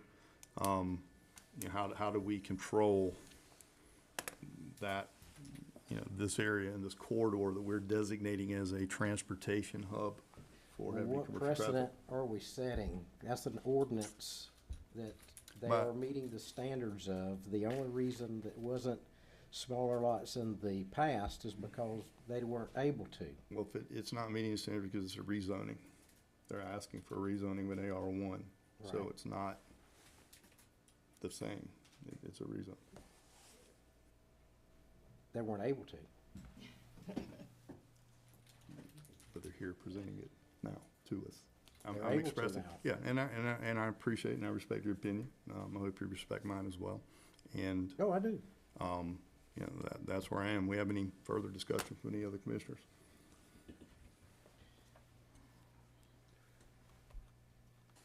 In a retreat, I specifically asked our attorney if a landowner meets all the requirements of an ordinance, goes above and beyond those requirements, and it's denied because of emotions or just a large group, it opens us up for litigation.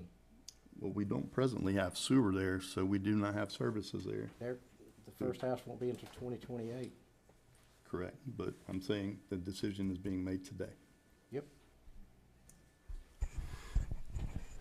Just my 2 cents. You know, I'm pretty tough on density right now, but there's a lot of things I really like about this. I like the location. I like the fact that there's a lot of ways out of the county from this location. We're not hitting our pain points of, Hodgeville in 30 and 21. Over and over again, they've got opportunity to go other places and work. We need housing. We need larger housing. I'm really sick of seeing 1,100 and 1,200 square foot boxes go for $300,000. These are going to start in the low threes for a 1,600 square foot home. I love that. I love the fact that there's 3 different types. It's a diverse lot size. Price points are good. It's coordinated with infrastructure that we've got coming on. It's coordinated with the parkway. I think it sets a great precedence for future neighborhoods. I really do. I wish some of the neighborhoods we had right now were as good as this. It's not huge density, and things aren't going to look exactly the same they did 50 years ago. And they don't look, if you you go backwards, they don't look the same as they did then. Now. So we're going to keep progressing and doing different things and doing things that make sense as a people. And I think it looks like a nice neighborhood. I mean, the timing's there, the COs are going to be there, the buffers are there. I wish every developer went to this extent. And I don't even know these guys, I haven't even met with them. But this is a great extent to build a better product for our people here, for our teachers that need homes, for our constituents that want to come back, for our kids that want a place to live after they graduate or after they get out of college.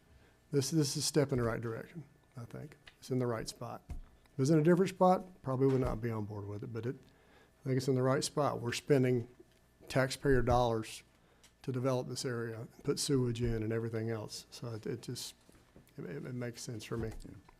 Yeah. And I agree. I mean, it is a great project. Don't fault me. We have a lot of open ends with our ordinances right now. I think if those were set in stone of where, I kind of had a roadmap of where things were going to be, I would, not have these concerns, but we presently don't have that done yet. And that's my concern. And I know things are kicking down the road. That wouldn't be that way either unless they're already meeting some of our concerns that we've had in the past. And that's kind of where I'm coming from. And I wasn't on board when I first presented it, to be honest with you. But this is different, and I think it's needed. It's not a massive amount. It's in a good spot for a diverse location. I don't know what else you could ask for if we're going to do anything at all. No, I mean, they've really been over backwards for this. So far, just a clarification earlier, I think what I heard you say is they are applying for R5 and they're checking all the boxes on R5. Correct. I think is what I heard you say. Yeah. Okay. Thank you. Yeah, Commissioner Burdette, I would agree with you. Definitely in the first time, the first sketch plan I saw, the first design, I was definitely not a fan either. I think the folks did a good job of addressing a lot of what was talked about, just besides just not wanting the development there at this location. But I think they did come back with some good changes on there. We do have a lot of road work, which I get it, that is in the future. It is in the works. We talked about the retreat. There will be substantial completion on Effingham Parkway in around September of this year. And we've already had plans to extend sewer down Blue Jay, which obviously if there's no sewer there, I mean, they can't get a CO. Sure. I mean, that's tied to it. We don't even have to add that as a condition. That's just part of it. If you have density zoning, you have to have access to water and sewer. So that, in my opinion, will take care of itself. I'll say, my concern, and I think it can be mitigated, is the keeping traffic moving on Blue Jay. I like the idea. It needs to be addressed now. I know we're doing the traffic impact analysis. Does that account for today's traffic, or does it project traffic according to our plans countywide? I just want to make sure we're addressing what the traffic's gonna be. Yes, sir. Yeah, it'll project the, I think it's within 5 and 10 years, I think is how much we require them to look at. But yeah, so to answer your question, yes, within reason. If I can add on that, so before we go into the design contract for the Phase 2 of Blue Jay tonight. Pond did a complete corridor analysis, and then they project out, all the way out to 2045, I believe, on this. And so with the improvements that we already have underway planned, they project that the road will perform actually better than it is today. Because the biggest problem that we have on Blue Jay is the intersections, so. And the condition of the road. Well, and the condition of the road, right? But those all get resolved with the improvements.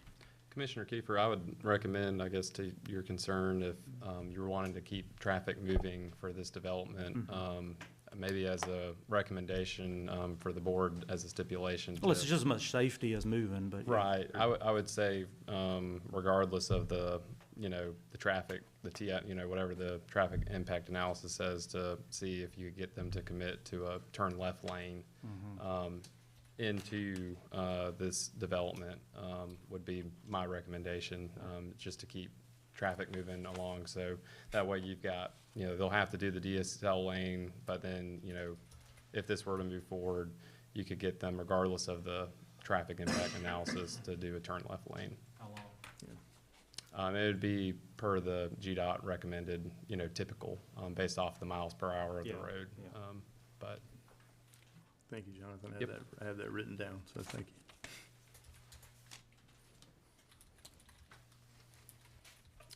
Any further discussion from commissions? If not, I'll ask for a motion. You need to close your public. Oh, I'm sorry. Public comment is now closed. Ready for a motion? If no further discussion, I'll ask for a motion. I make a motion, we approve this project with the most recent additions to include the amenities started, or was it started or finished at 50%? 50%. Started at 50% of CCO, and then a He said decel occupancy, lane In the noted little He noted- decel and Well- left turn. and a right turn, He no, said- left turn lane He noted occupancy though, not CO. occupancy. Okay. You want to start over? Nope. I mean, unless you guys are okay with Tell me it. what you got. They have to voluntarily agree to it. Yeah, exactly, I was gonna say that, Yes. yeah. And what was the detail? A decel lane and then a left turn lane. In addition to other conditions? Yes, with the newest Revision. plan. Chelsea outlined those already, right? Yes. Yes, ma'am. Mr. Chairman, Yes, sir. they would have to voluntarily agree to that. Very Oh, I good. thought he did. I'm sorry. No, Yes. Good to go? no, you have to go to the mic. Mike. Yeah. And your name again, please. Alex Cameron, Bluefern Development. We agree to those stipulations. Thank you. So you're okay with doing it at COs, 50%? 50%. That'd be great. I think it'd be great for the people there. Okay. Very good. All right, we have a motion on the floor. Do we have a second? Second? All in favor? Aye. Those opposed? Me. Showing one opposition.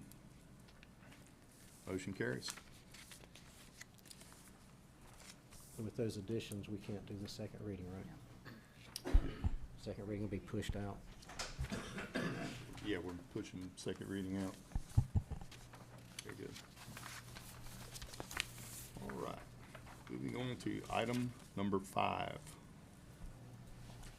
Consideration to approve an application by Louis Centron for a variance from ordinance section 6.2.3 to allow for reduction in accessory structure setbacks located at 106 Bellevue Boulevard, map number 416D, parcel number 28 in the 2nd District. This was postponed from the November 5th, 2024, December 3rd, 2024, and January 21st, 2025. Yes, Mr. Chairman, the applicant is requesting that variance to allow for reduction in accessory structure setbacks. Per the Effingham County Code of Ordinances, an accessory structure shall not be less than 5 feet from the rear property line and not less than 5 feet from the interior side setback lines. And an accessory structure shall not be less than 10 feet from a principal structure. This variance will be for 9 feet to the primary dwelling and 4 feet to the side property line. An accessory structure permit has been applied for through the OpenGov portal, just awaiting the decision tonight. Staff has reviewed the application and the application is complete. Very good. Any discussion from the board? Yeah, Mr. Chairman, I actually visited Mr. Centron's location. He was very kind to invite me out, and I got to see it firsthand. So I think we'd be in favor of the variance at this point. I looked at it; it is very close to the property line, but it is guttered in that area, and we did have a letter from the neighbor saying it was okay with them to be that close. So. Very good. Is anyone here from the public is Mr. Centron here, or anyone? He's here. Did you want to say anything, Mr. Centron? Come on up here to the mic. Let's get your name, please. Hey, how are you? Good. I am good with any decision you make. I think we talking about this already last time. I don't have any complaint, and I appreciate all the help you can bring to me. Appreciate you. Thank you. Thank you. Anyone here in opposition? If not, I'll ask for a motion. Make a motion, we approve the variance as read. Second. All in favor? Aye. None opposed, the motion carries. Item number 6, second reading. Consideration to approve the second reading of an application for Louis Centron for a variance from ordinance section 6.2.3 to allow for reduction in accessory structure setbacks located at 106 Bellevue Boulevard, map number 416D, parcel number 28 in the 2nd District, postponed from the 11/5/24, 12/3/24, and January 21, 2025 meetings. Make a motion to approve the second reading. Second. All in favor? Aye. None opposed, motion carries.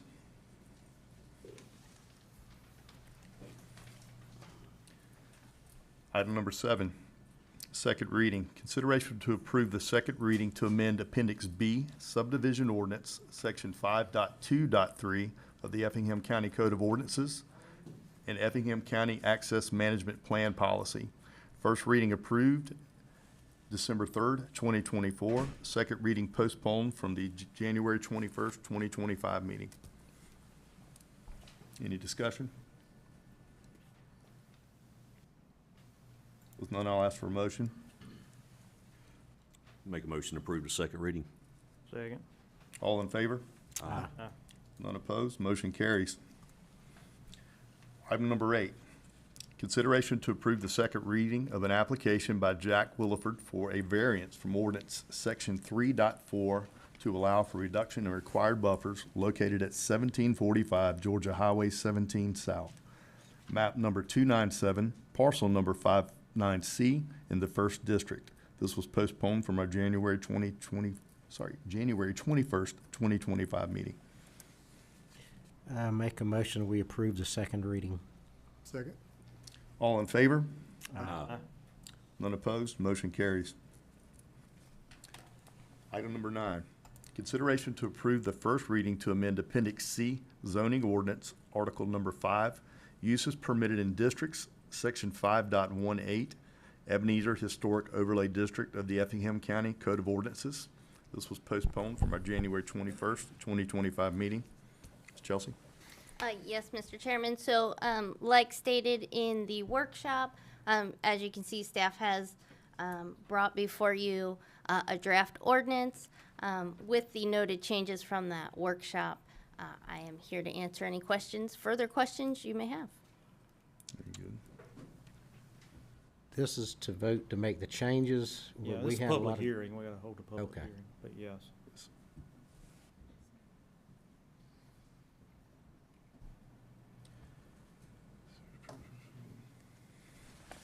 there anyone here to speak for this?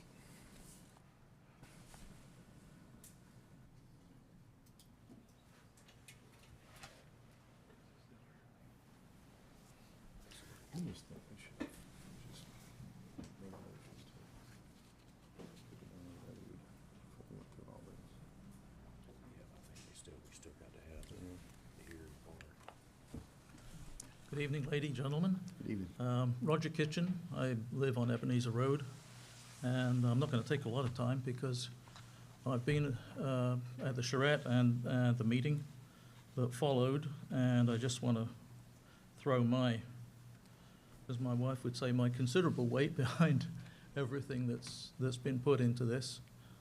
I think it's been a very thoughtful process. I think it does what the intent is, which is to preserve the historic nature of this corridor. Excuse me. So I'm pleased to see all of that. I would definitely endorse everything about it. Preemptively, I know that there will be some concerns by landowners and people around in the developed area, or excuse me, the corridor area, the affected area, who will be concerned and will be opposed to it. They will feel that it will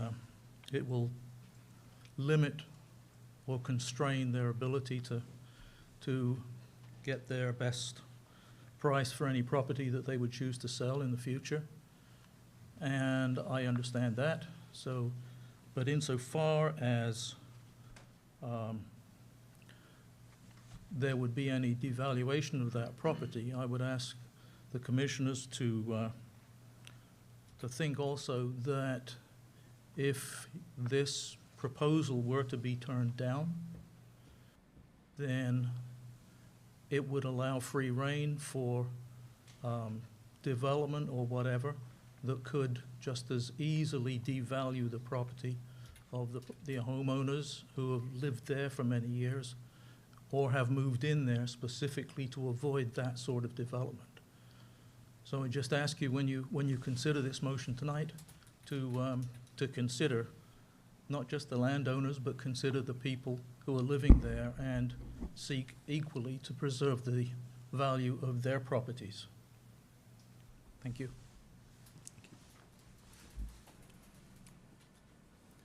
Is anyone else wishing to come up and speak?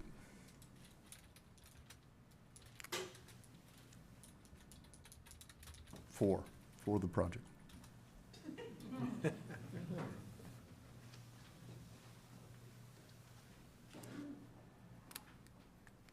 Good evening. My name is Deborah Harrelson. I live in Brookstone, right off Ebenezer.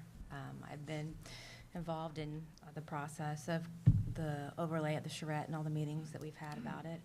I read through the draft that was posted. I felt it was pretty fair, considering what residents wanted, and I know it's going to hurt some of the developers who are here that want to sell their land, and I appreciate that they like to make the most for their property, but there are also a lot of residents who want to keep our value, not just of our land, but of how we're living, where it's peaceful. We have already enough traffic with the schools, as we all know and have discussed. There are lots of things that would be great in the area that could be developed that are still allowed based on the draft that you guys have put together that the area could use. I could list off several right now, but I don't know that that's necessary. And I hope that you guys will continue to keep this little piece of Effingham quiet and peaceful and historic as it is, because in every other direction when we leave our neighborhood is development, industry, gas stations, retail, and that little stretch from Old Augusta to Ebenezer is about the only piece left that has the peaceful historic value that our county was founded on. And that's what I'm saying. Thank you, Deborah. Is there anyone else in the public who'd like to come and speak for?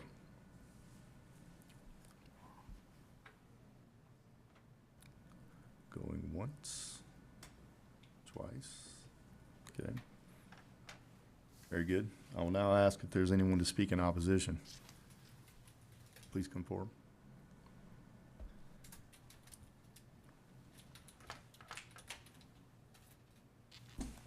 Alice Hurst, and I sent an email last night to the board and to Stephanie, so it could be put in the record. Yeah, I received. I'm not against the overlay district at all. I'm against the way that it is proposed. I feel like that this whole overlay district was proposed to implement architectural look and design of this district that they're calling historic overlay district. Every bit of that was taken out. If you look at the draft and then this proposed draft, there's nothing about architecture in there or a look. We're in the middle of redoing the ordinances all over the county. I don't understand why this overlay district's even needed. I mean, why do we have ordinances and variances? I mean, can somebody answer why we even have this overlay district, why we're proposing it? I still have never got an answer for that. Steve, would you like to speak to that? I think it's just because there was just a group of people Well, that didn't want, I know, but she asked anybody. Yeah, more explaining, I'm sorry, Steve, put you on the spot like that. More explaining the reason for an overlay district of this type.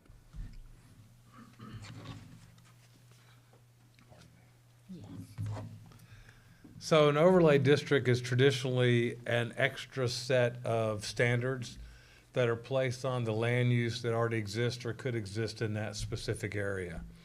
I think that this overlay district came about of the fact that leading up to the retreat center and the church and all that, that there was the possibility that that characteristic that whole corridor had was going to be lost on all the development that was happening in the county. So that's how the corridor district was proposed. And then Ms. Hurst talked about the standards that were there and then not there. Yeah. And so at the charrette, when we divided up into groups, there were several ideas about standards, including the one you discussed earlier at the we don't want that. But at the when those standards were put into the overlay district draft at the Ebenezer Middle School, there was a lot more resistance to those standards than there was at the charrette. So that's why there was a change in it. Several of the folks just talked about uses, so that's why the uses stayed in there, and some of them were taken out as well. So that was the reason why. Uses, what do you mean uses? Land uses, gas station, Yeah, they were like condos. triple added, excluded. Yeah, there were, those. Yeah, there were like 6 originally, and now there's like 20 exclusions. So I'm against it totally. I think it's a waste of time. I mean, are you gonna go in every district in the county? I mean, everybody has a significance in the county. I mean, there's Stillwell, they have historic district. I mean, in Ebenezer, if you read my email, you see there's already historic Ebenezer. It's already dedicated historic Ebenezer at the retreat in the Jerusalem church. So why are we trying, I mean, I don't understand it at all. And a 70-foot buffer, undisturbed buffer, is an infringement on property rights. It's ridiculous. We don't have that. I live right next door to industrial. I don't even have that. I'll speak to a couple things that were discussed at a workshop for those who were in attendance. I do echo what you said, the architectural preservation. When I think of historical overlay, I think of preserving not just the character of the area, but also from an architectural standpoint. How do I want this gateway to this entrance to be? So I presently discussed, I felt that was lacking and needs to be revisited. Once again, should we continue down, this road with that as well? And with all, with anything that we try to do, there's going to be compromise in any relationship, and nobody's going to win everything on all sides, and ultimately, to me, getting our ordinances in check and in line will, give us a better blueprint of what our deliverable product will be. So I believe this was inlaid just as an extra layer of protection for this particular area and this corridor. But this corridor has already been a dedicated development node for the county. I mean, I sent that in the email as well. I mean, so why are you trying to change that now and put extra ordinances on just this one road? But we That's al- what makes no sense We also to me. discussed, this is not, your development is not the first that's approached this roundabout as well. There was a Dollar General and I believe Right. something else prior Mhm. to.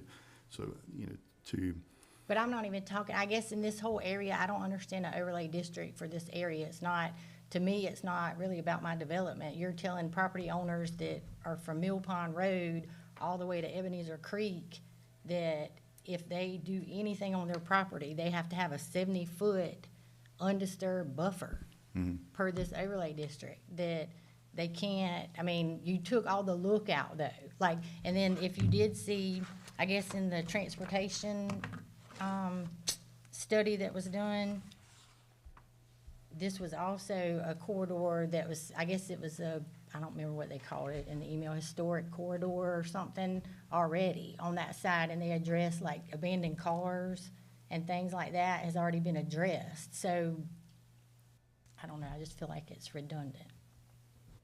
understood. So, and I don't think it's right, you try to tell somebody what they can and can't do above ordinances that you're already implementing through zoning. So, do we have an overlay district in the county anywhere? I guess on 21 We have do. commercial overlay. Yeah. Commercial. Presently, yes, we do. Right. And So, Mel- but and as Mel- far This as, would be the first historic overlay, No, I believe, that we have. Meldrum, there's a historic overlay Oh, district. yeah, in that's Meldrum. right. Meldrum does Meldrum? have a short so area it there. does have one? Yes. Interesting. Oh, When what? it's developed, there's nothing left out there really. Where can I find that information? In the zoning document. Okay. Does it have a buffer? Article, it has a buffer, but not that one. Thank you. Thank you. Commissioners, any discussion? You close the public hearing, or? Yes. Is anyone else speaking in opposition? I'm sorry, I'm new to this Stuart gig, so I'm trying to Secretary. get it worked out. So. You've done all right tonight.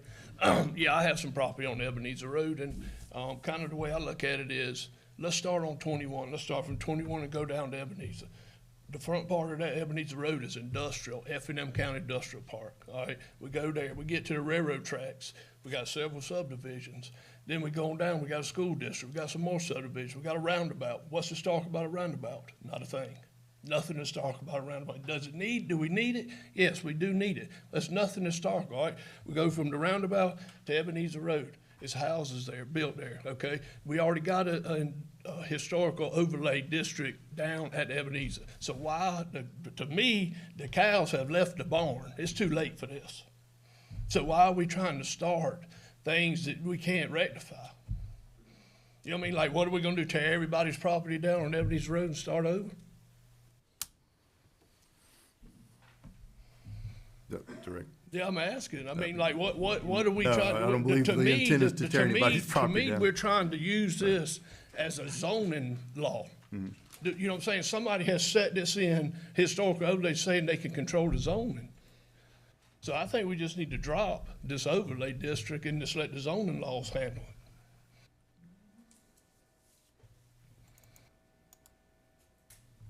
I mean, because really and truly, to me, you don't have but 6 or 7 people, maybe not even that many, that it really affects on Ebenezer Road with raw land. And I just so happen to be the one of those 6 or 7. Very good. Thanks, sir. Okay.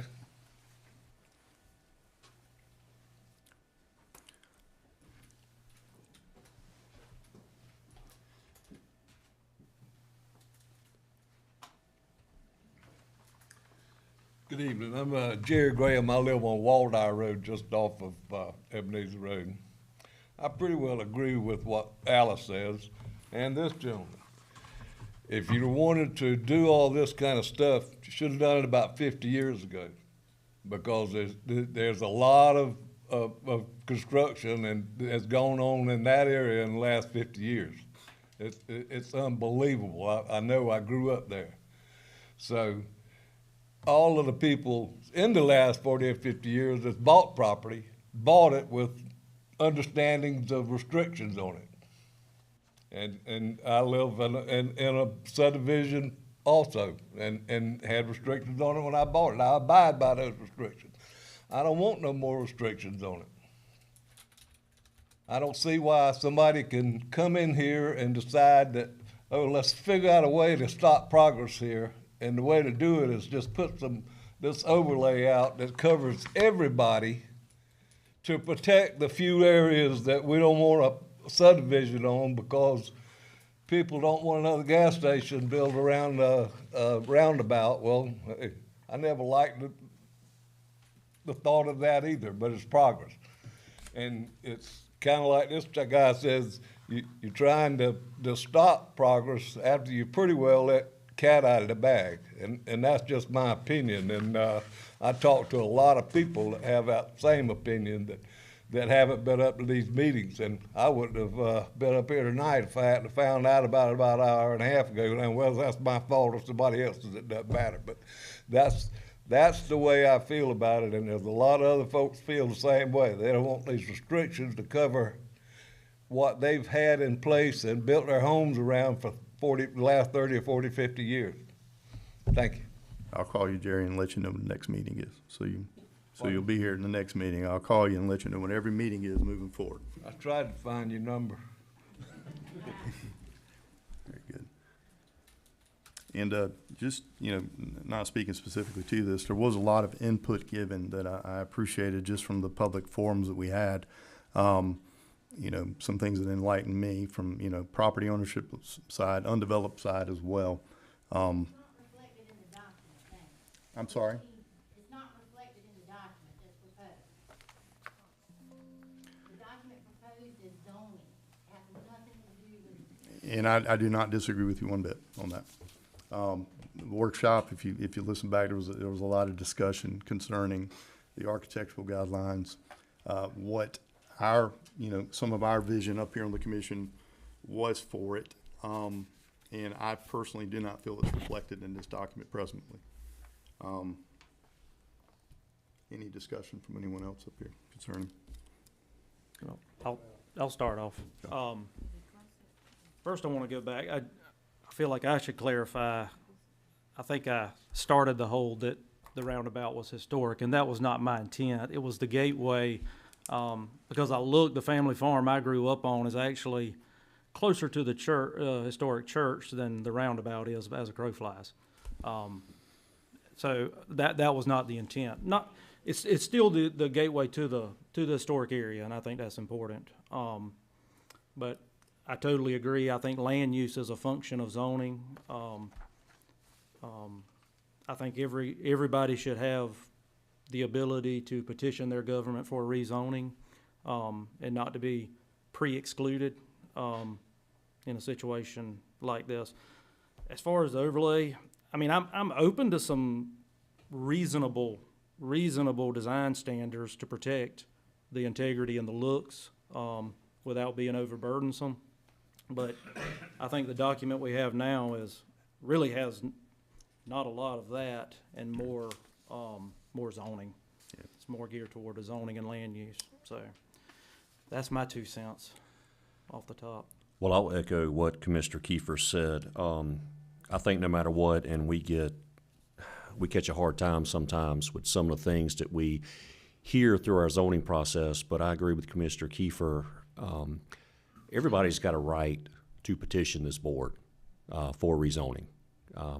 Could be a short discussion, could be a long discussion, but I think every citizen has that right to petition. I will agree with some of the comments made earlier. In my opinion, I think this is very restrictive, the way it's written today. I definitely don't think we have, what we're looking for in the text tonight. I definitely think we need to go back and look at this some more. I don't know if that means having another public forum, but I just think it is extremely restrictive right now. And I just think we we need to make sure we get this right.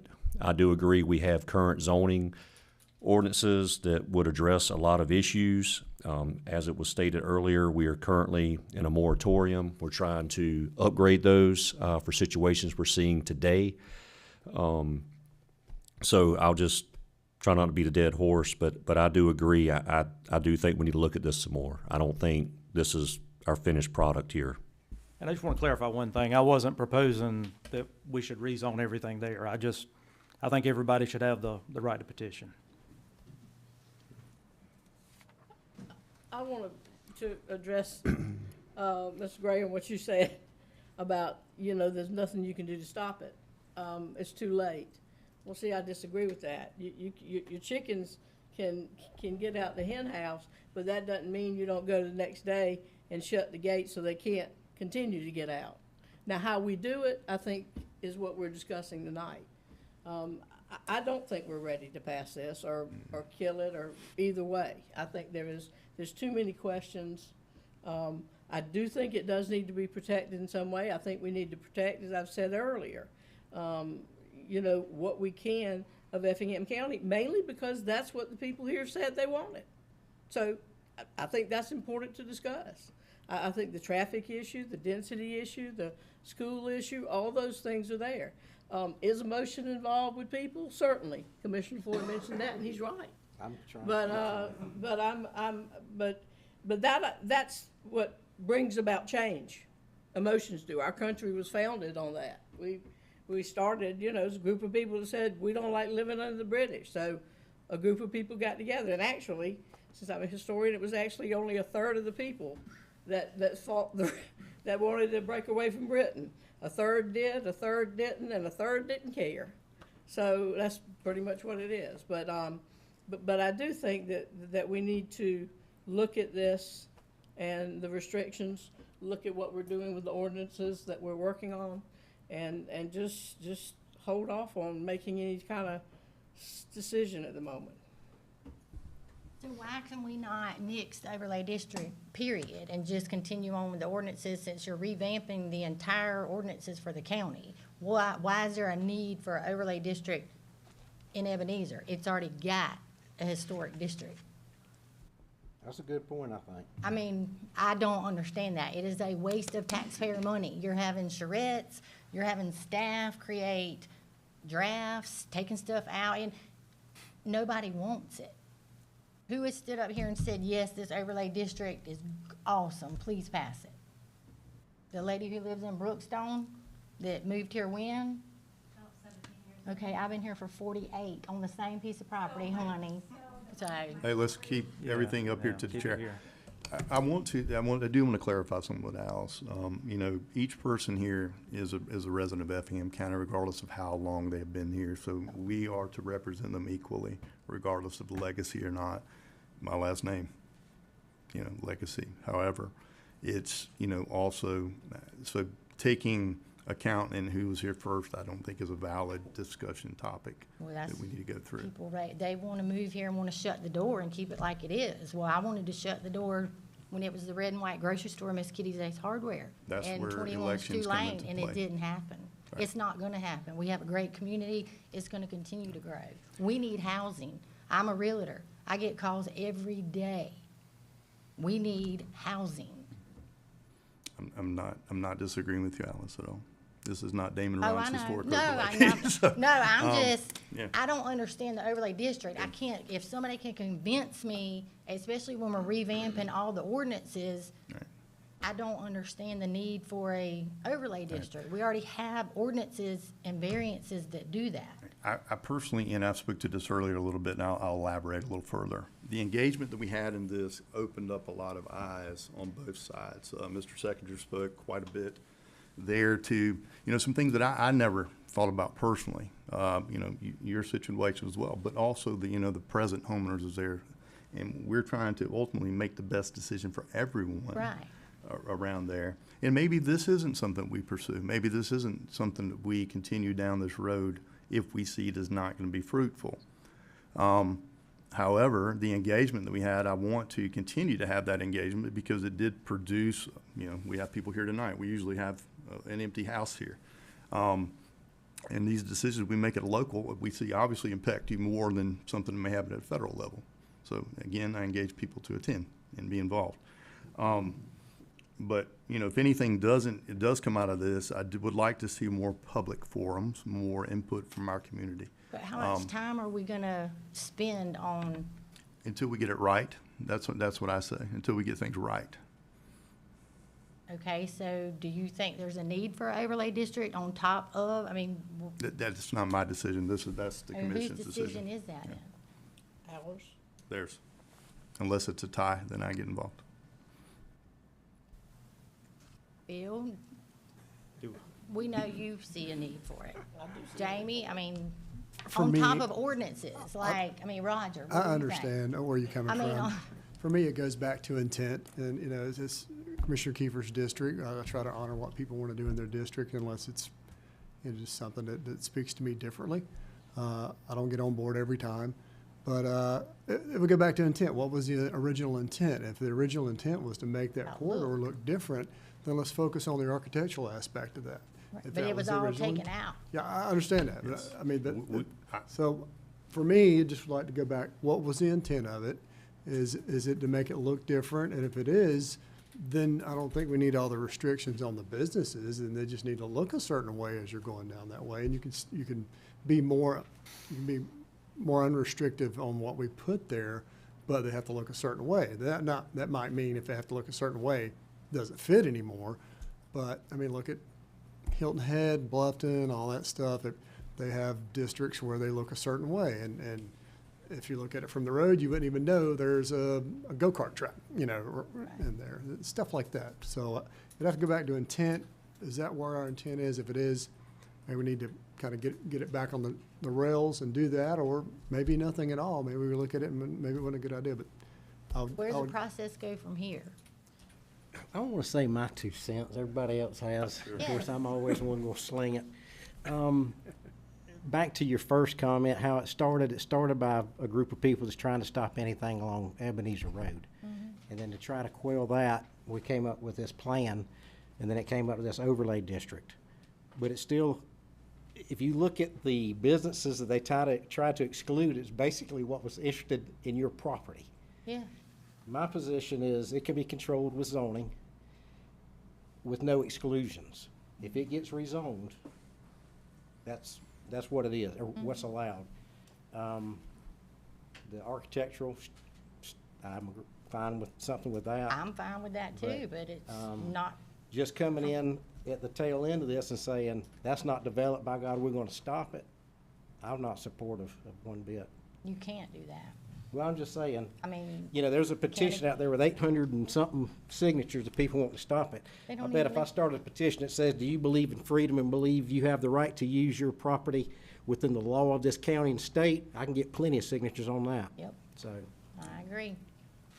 And, yeah, Alice, I do believe in, you know, please take the time to go listen to our workshop and listen to the minutes. That the product that has been delivered today is not what I envisioned it to be. And I believe a lot of us up here also, nor the intent of the reason for this to go down.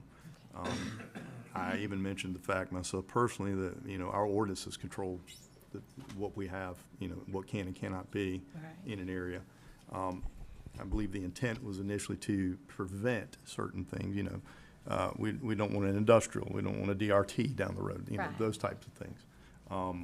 So yeah, I believe personally it's time to take this either back to the drawing board or to, you know, do away with it entirely.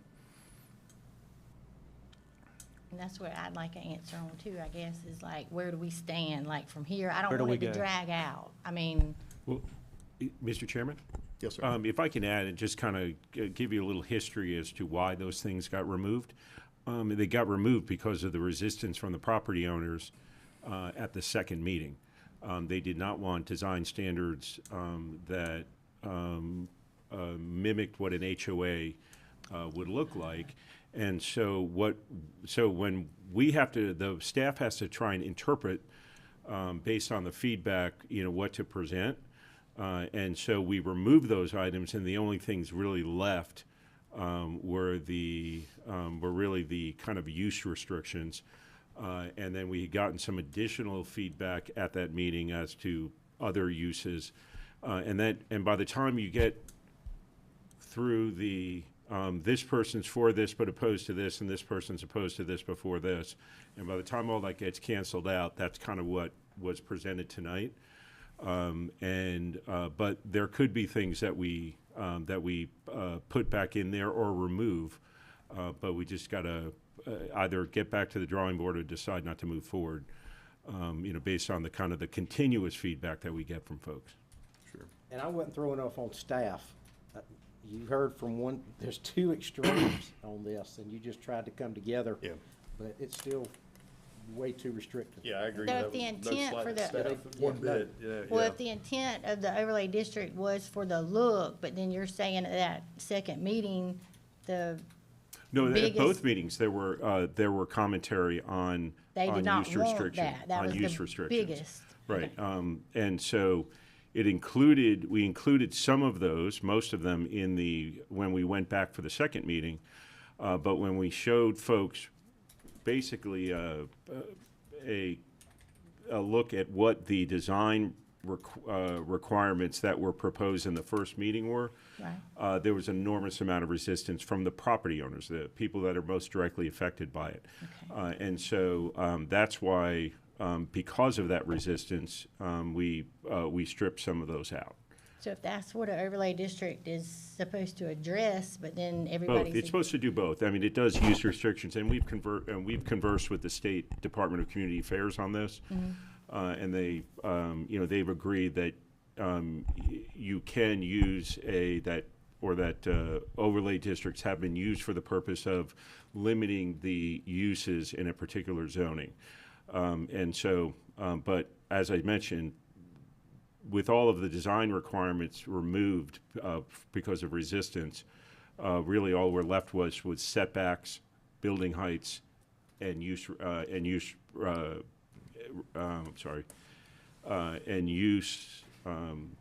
limited uses. That's the easiest way to put it. Which are zoning. And like you said, issues. Right. And this is democracy at work. We're presenting you democracy, correct? This is what was presented to us. We're presenting it. Ultimately, these guys make the decision on whether this is great or not. as long as we don't push back on their right to petition us for rezoning. That's, just because Right. we can do it, it doesn't mean we should do it. I mean, but it doesn't mean we're gonna rezone anything. This is just preserving that right to petition. That's what I wanna preserve. And that's where I have a hang up with the uses, as exclusions. And I'm, And I'm not proposing that I support any of those uses. Right. I support the, 'Cause, I mean, I was the right to fine with petition that. no commercial. Yeah. I'm not against development, and I've attended both charrettes and, sat right in front of you at the Right. last one. I'm not against development. We're gonna have to develop Effingham. It's coming, just like you say, Yeah. you're not gonna stop it. I'm concerned with what's being developed in certain areas. Certain things should go certain places and certain things shouldn't. And that's the problem I have, and that's why we disagree. Right. Okay? And so, and that's why Commissioner Floyd and I disagreed over the years with things. But the thing is, I think you do have to if you're gonna keep an area so that it leads to the historic district, and you say, okay, I'm driving into the historic district, you don't wanna see commercial development, like at the end of Ebenezer Road. You wanna say, okay, we're moving in, this is old rural Effingham, and we're leading to where the 1734 settlers came in. So I think that was the crux of trying to do something here.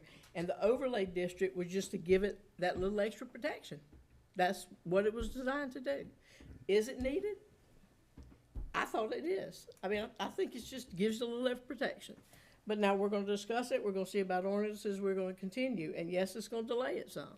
But I think it's better for us to delay it than to do something that's wrong for you, for any developer, for the county, for the people here who choose to live here, and for those that are sitting there on Ebenezer Road going, we're in the middle of this.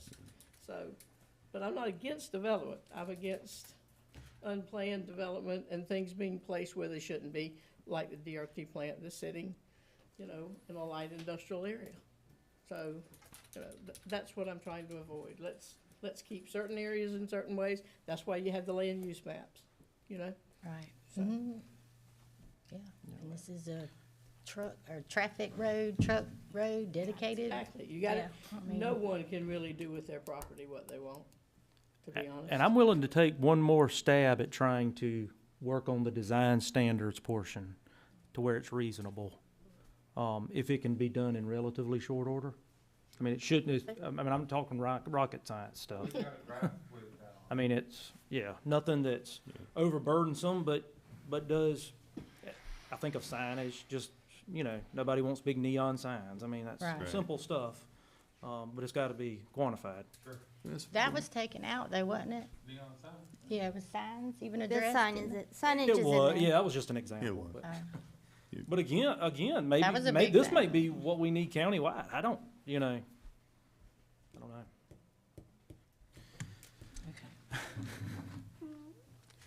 So are y'all gonna propose to keep it and have a We're gon- timeline on revamping it? We're gonna talk Gotta have about a it discussion some more. on Okay. Yeah. Well, we're gonna discuss it, but as of now, there is no official overlay district. We haven't adopted anything. Correct. And you need to close your. Yes, ma'am, and I'm gonna close public meeting now. All right, discussion from the board? So do we Can't wanna, support this. what you wanna table it? I say, How table long? it. I'm willing to table it and let's go back to the table on some of the design standards. If we can get reasonable that we're protecting but not being overburdensome on landowners and residents in the area. And protect the area. I'm willing to do that. What if we table it 60 days? No? I say remove it Remove it and bring it back. Move it and bring it back? when it's ready. Okay. I mean, how long do you think that would take, Steve? We have a draft, I'm sorry, oops. We have a draft that is architectural standards and very, very, very few land uses, you know, banks and gas stations. So that's already there. It's just, the two questions I would have is, do you want another presentation to the public? If you do, we're probably gonna need some time with that. If you don't want another presentation to the public, we could probably get it to you in 60 days, something like that. Personally think we've probably had all the feed. I think it's that staff and our level at this point. Should do a workshop and knock it out. Sure. Yeah, that's what I was just discussing with Okay. Mr. Deloach, that maybe we should have a workshop to bring it to the public's attention when, when we come Sure. to our final, our final. Well, yeah, Final, semi-final. Yeah, semifinal. So we- Proposal of this, so that we can get, public feedback there as well. Why do you need more public feedback? That makes no sense. That's what. So if we do, Find out who doesn't want you to do something with your property. we normally have the workshops excuse on me, the public second meeting. comment, Do you want not to try and public have the feedback. workshop, just at our normal time? And we can kind of present the ideas that we have. And then that would give us an additional 30 days to get the information out to folks, so that they could, they could see what we've cobbled at this, limited this down to. Sure. Well, and all this is being tied in to the ordinances. I mean, we're redeveloped, they're being looked at and Yeah, I mean, we redone too, so it's all sort of meshing together to me. haven't made it there yet.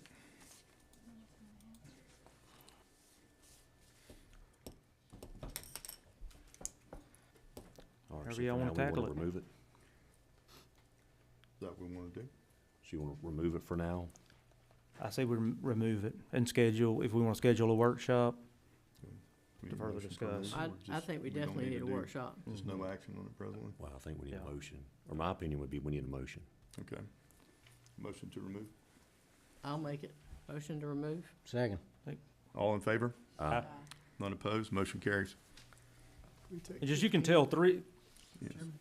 of us up here, which me, Commissioner Helmy, and the chairman were at the other meetings. 3 of them weren't, so this is their first opportunity to hear from anybody, Yeah, so. absolutely. Yes. We're gonna take a 15-minute recess here and then come back. Thank you.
Order.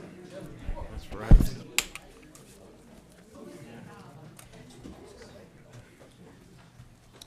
15 turned into 20, but it is what it is. Very good. All right. Next up is a public hearing on item number 10, consideration to approve an application by Will Jernigan as agent for Juanita Run for a conditional use to allow for a solar farm in AR1 located on Little McCall Road, map number 345, parcel number 37 in the 3rd District. This was postponed from our January 21st, 2025 meeting. I'll ask if anyone here is for this application. Please step forward.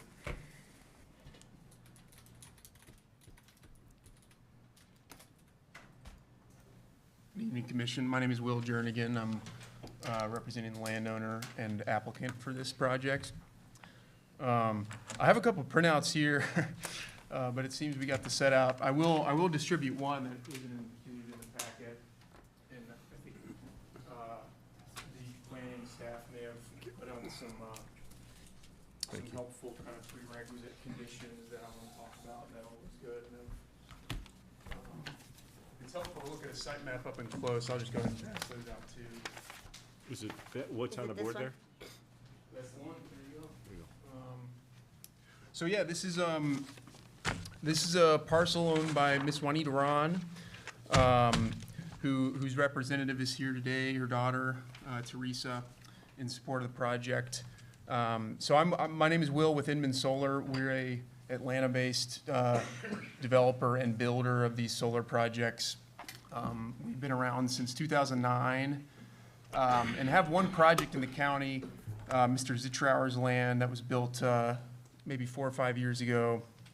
The project in reference here is on about a 63-acre tract, zone A1, on which about 30 acres will be the proposed solar.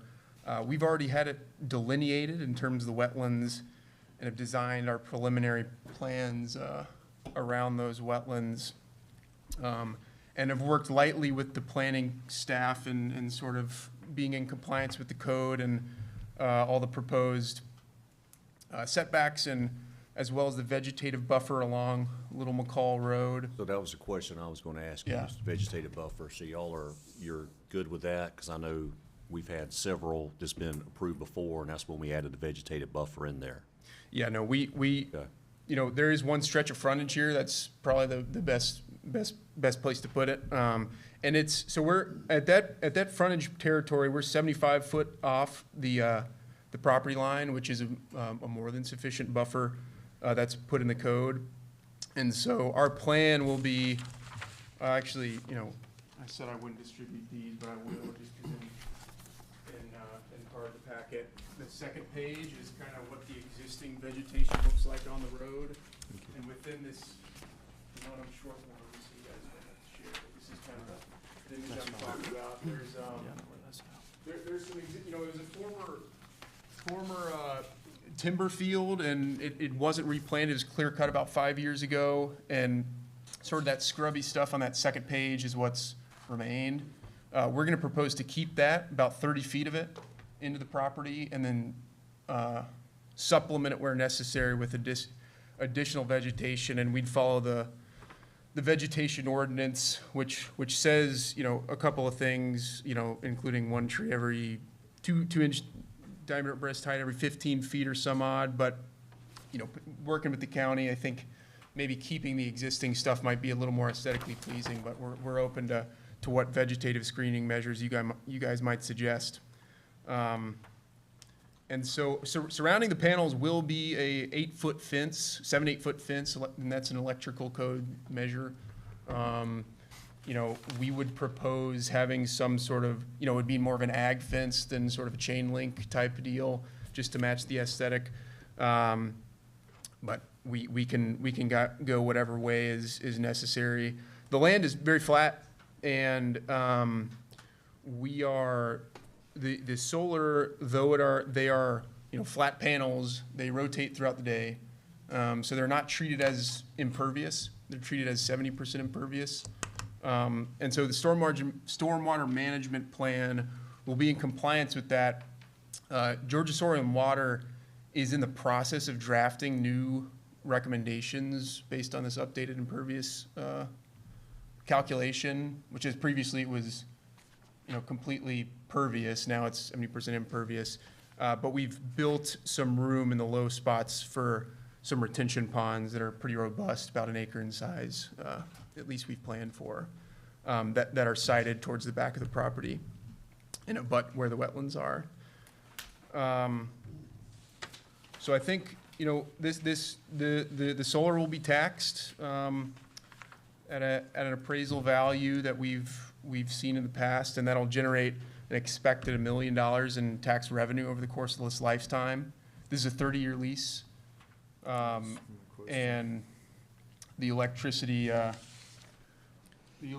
generally. It's just a property tax calculation overlay in case it's helpful.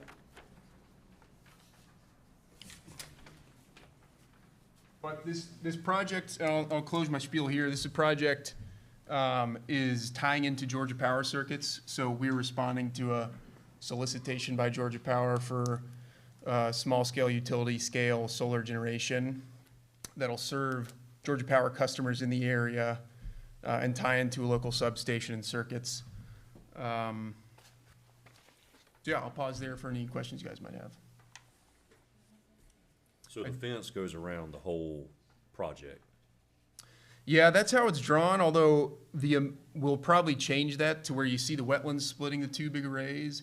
There'll be two fences, basically two fenced-in areas that match where the solar is, and none of those fencings will go into the wetlands. Okay. So basically two distinct areas with their own fencing. Now I see a lot of natural vegetation around the areas, and that's great.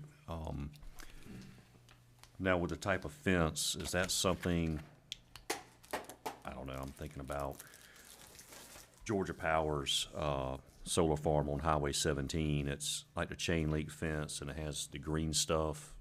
Like screen fencing? Screen, yeah. I mean, is that some kind of screen fence is what you're having? I know you mentioned ag fence, but I didn't know.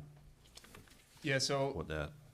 When I say ag fence, I mean sort of a wood post with basically parallel wires, like a deer fence. It looks a little less intense and intimidating than. That's a good question. That's not what I do either. Yeah. I thought typical around an ag area would be, a two-post fence with the other two posts going parallel or running, horizontal to the ground. So, yeah, good clarification then.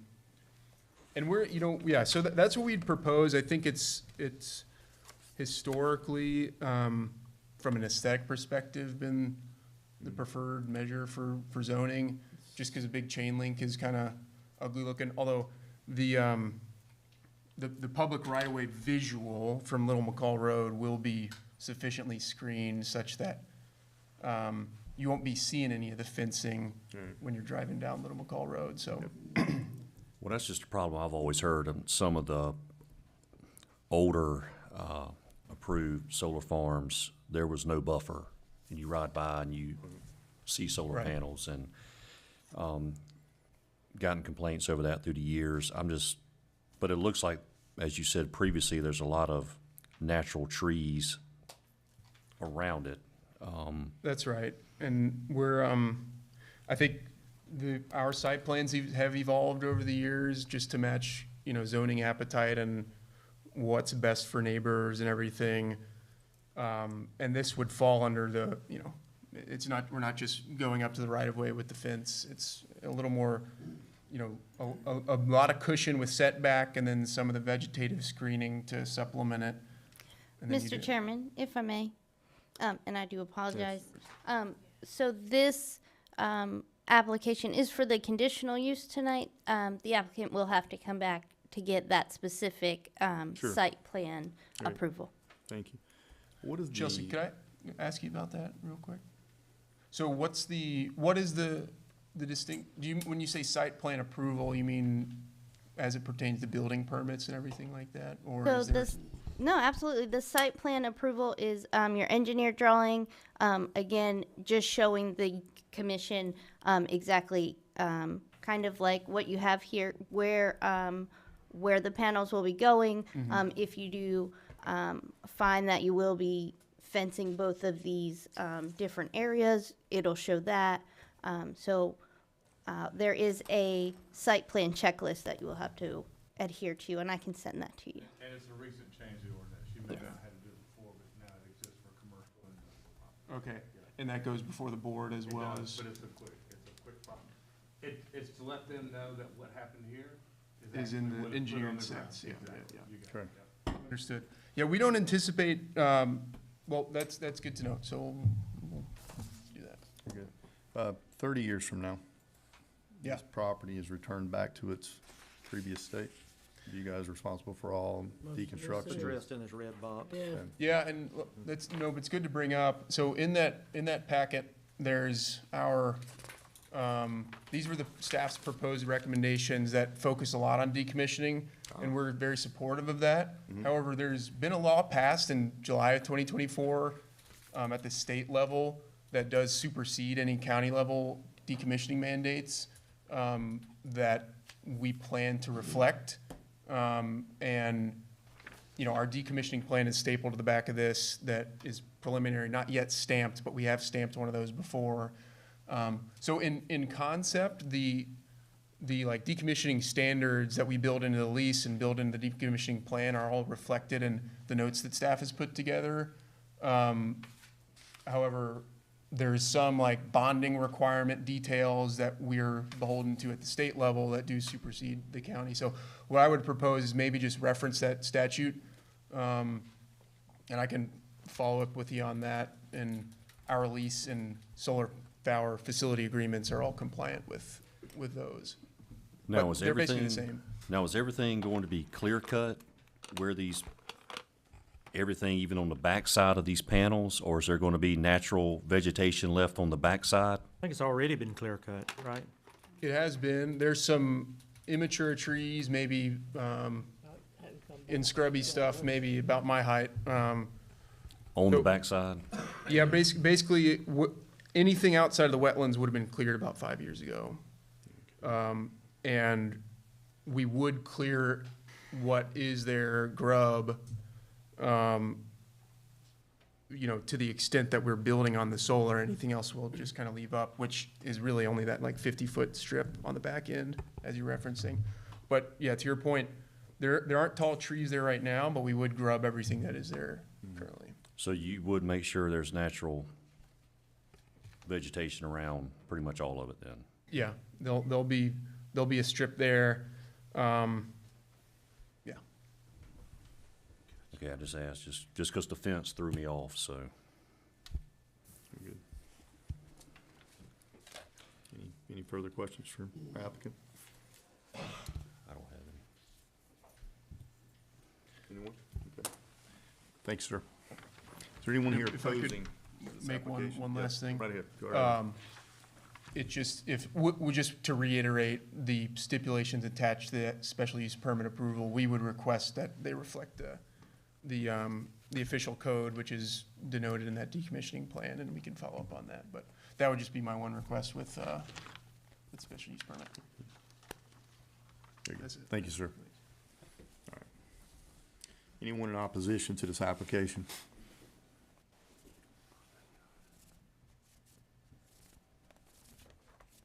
Any further discussion from the commission? Looks like looks like applicant has met the ordinance requirements. I know after we had several requests in District 3, we came up with the buffer definitely on the county road side. And as he stated, there's going to be natural vegetation around all of the panels, so it looks like everything is in check to me. And I guess if there's no other discussion, with that being said, I'll make a motion to approve the request. Second. Did you get that, Stephanie? You kind of tied. I'm sorry. Commissioner Burdette and Commissioner Kiefer kind of went at the same time, so. All in favor? Aye. None opposed, motion carries. All right, so, item number 11. Consideration to approve the second reading of an application by Will Jernigan as agent for Juanita Ron for conditional use to allow for a solar farm in AR1 located on Little McCall Road, map number 345, parcel number 37 in the 3rd District. I'll make a motion to approve the second reading. Second. All in favor? Aye. None opposed, motion carries. Item number 12 is public hearing. Consideration to approve an application by Sue Anderson for conditional use to allow for the removal of conditions located on Old Louisville Road, map number 272, parcel number 27 and 27A in the 3rd District. Chelsea? Yes, sir. So the applicant, again, is requesting that conditional use. This is to remove conditions from a previous conditional use. At the April 2nd, 2024 Board of Commissioners meeting, these parcels were rezoned to R1, and one of the conditions placed on that was a common access shall be the entrance for this development, or rear loading lots with alleyway access will be acceptable to minimize multiple encroachments on Old Louisville Road. The applicant is requesting to remove that condition and to have the encroachments onto Old Louisville Road. As you'll see, that is the condition there on your screen that they are asking to be removed. And also, on the plat that they are proposing, the commercial lot area of 3.298 has not been rezoned to the commercial district and would need to complete that rezoning process. So with that, staff has reviewed the application, and the application is complete with the new conditions for this conditional use listed there on the screen. Very good. Is the applicant here to speak?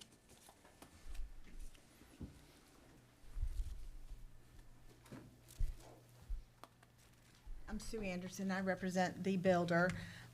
He's planning on building the 6 homes, which are large lots. I think the smallest one is a little over ½ acre and the largest one over an acre.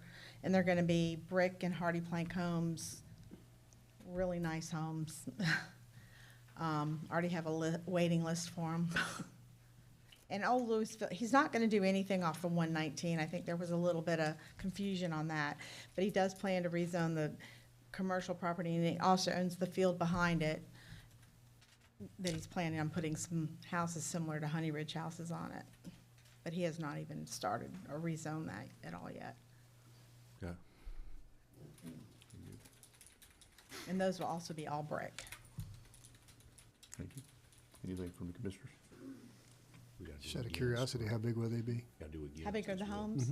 The smallest floor plan I think he's gonna do is 22 up to like 28. Nice. Same as he's done in, I think he's built a couple in your neighborhood, actually. Good.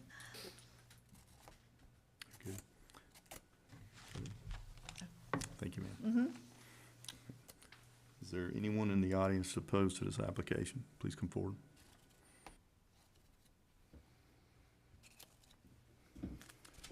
Seeing no one. Commissioners, any input? I'm very familiar with Old Louisville Road. I've had a previous conversation with the applicant, and there are single access driveways all along Old Louisville Road, so I don't think this is anything any different than what is already currently there, so I do not have a problem with it. And if there's no other discussion, I'll make a motion to approve the request for the conditional use. Second. All in favor? Aye. None opposed, motion carries. Item number 13, consideration to approve second reading of an application by Sue Anderson for a conditional use to allow for the removal of conditions located on Old Louisville Road, map number 272, parcel number 27 and 27A in the 3rd District. I'll make a motion to approve the second reading. Second. All in favor? Aye. None opposed, motion carries.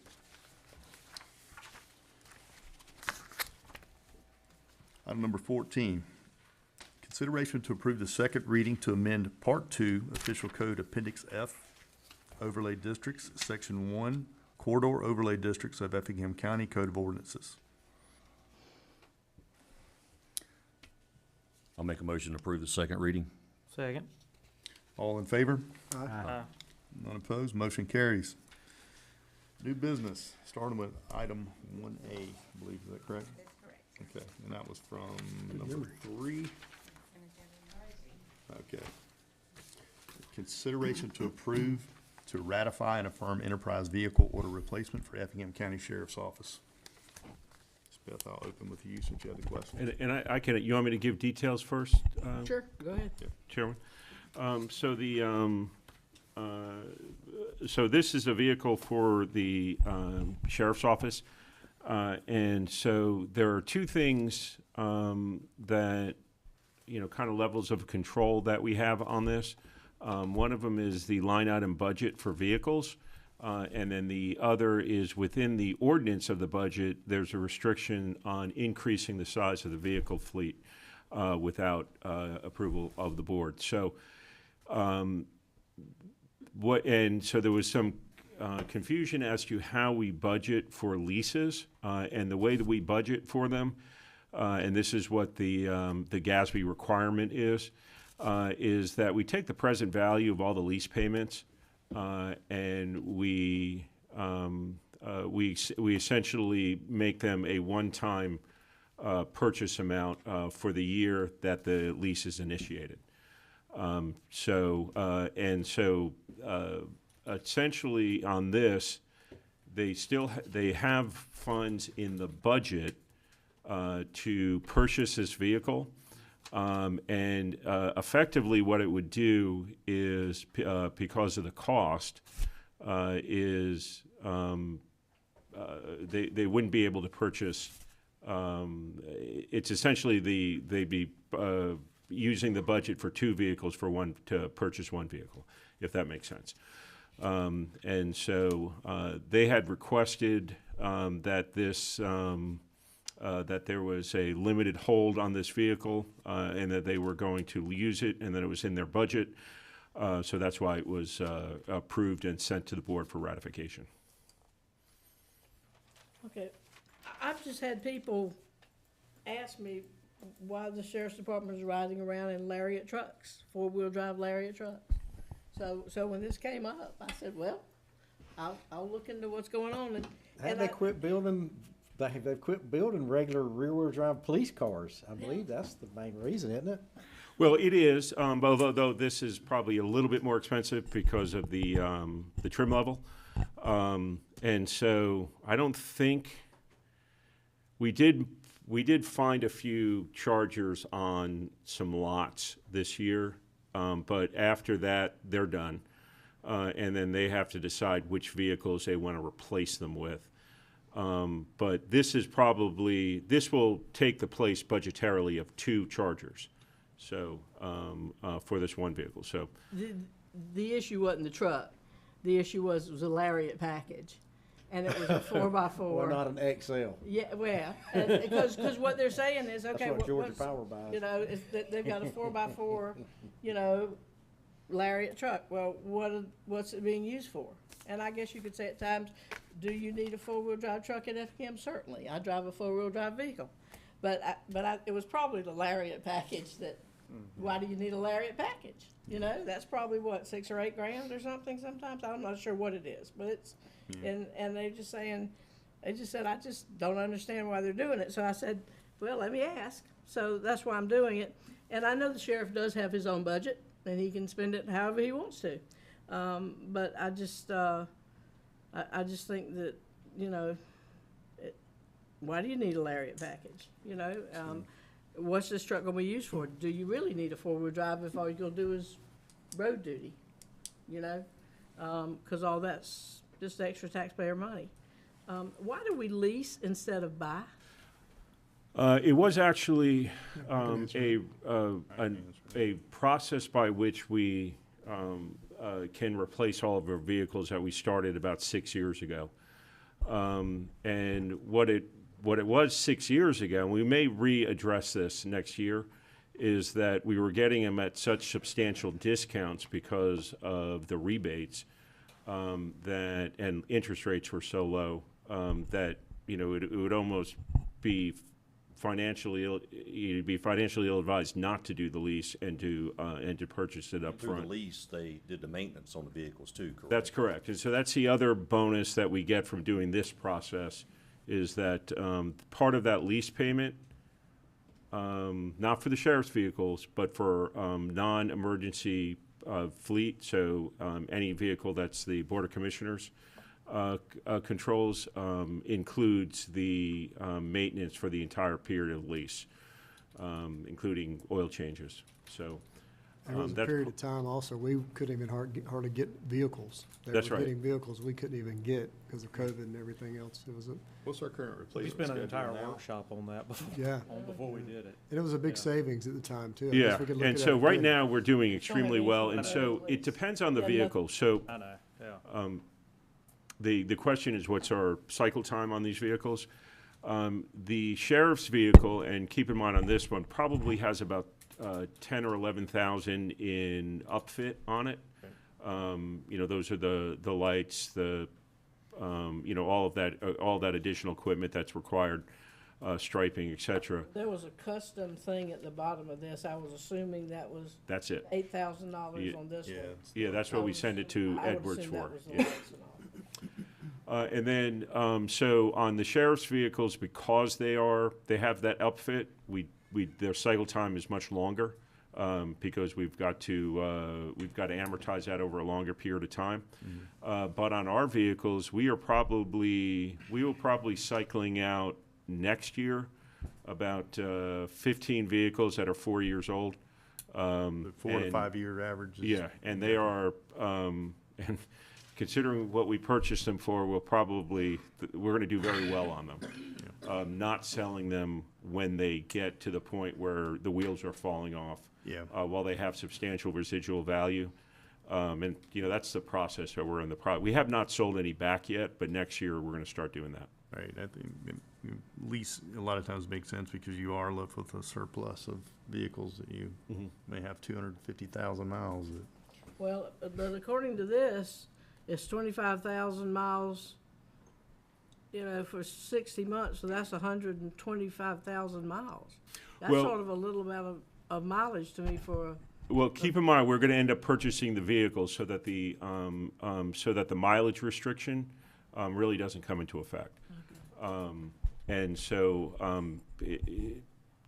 it's a lease, but we're going to end up purchasing them for residual value at the end, and then reselling them immediately. Well, I just, I sort of question myself why you need a Lariat, I guess But that's a sheriff question. That's a sheriff question, but Yes.